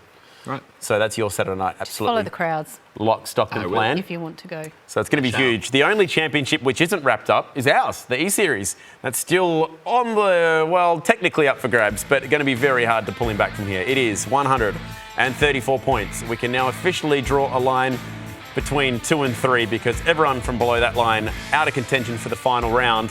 It's a Walkinshaw 1-2. They will also surely wrap up the teams championship. Pretty sure they've got that one done already. You know what? I love it. Even though Josh has got one hand on the trophy, so to speak, that means that we've got 10 other drivers. Don't give a they don't care. That's when you get out there and race. They're just going to be racing hard for honour, for bragging rights, just having a bit of fun, going hard. It's actually going to be really awesome. Can't wait. Cannot wait. Next week is going to be absolutely huge. Remember, 3 Aussie tracks. We've got Oran Park, we've Phillip Island, we've got Mount Panorama. Nick, 3 iconic tracks. What can we expect to see next week? I can see a few crashes. Yep. Get evens. That'll be. Oh no, I just think the circuits they were going to. Yep. Again, Oran Park is a narrow circuit as well. Easy to drop a wheel, spear off the road at turn 1 into 2 there. I reckon it'll be quite good to tune in and. They'll race hard now. Obviously, they're going to fire up. Season's out. Hey, mate, congratulations on a good year. Best of luck for Newcastle. Thanks for being here. No worries, thank you. All right, that's all we've got time for. It's been a really good night on the Gfinity Supercars E-Series, brought to you by Shannon's. We'll catch you next week for the series finale. Good night.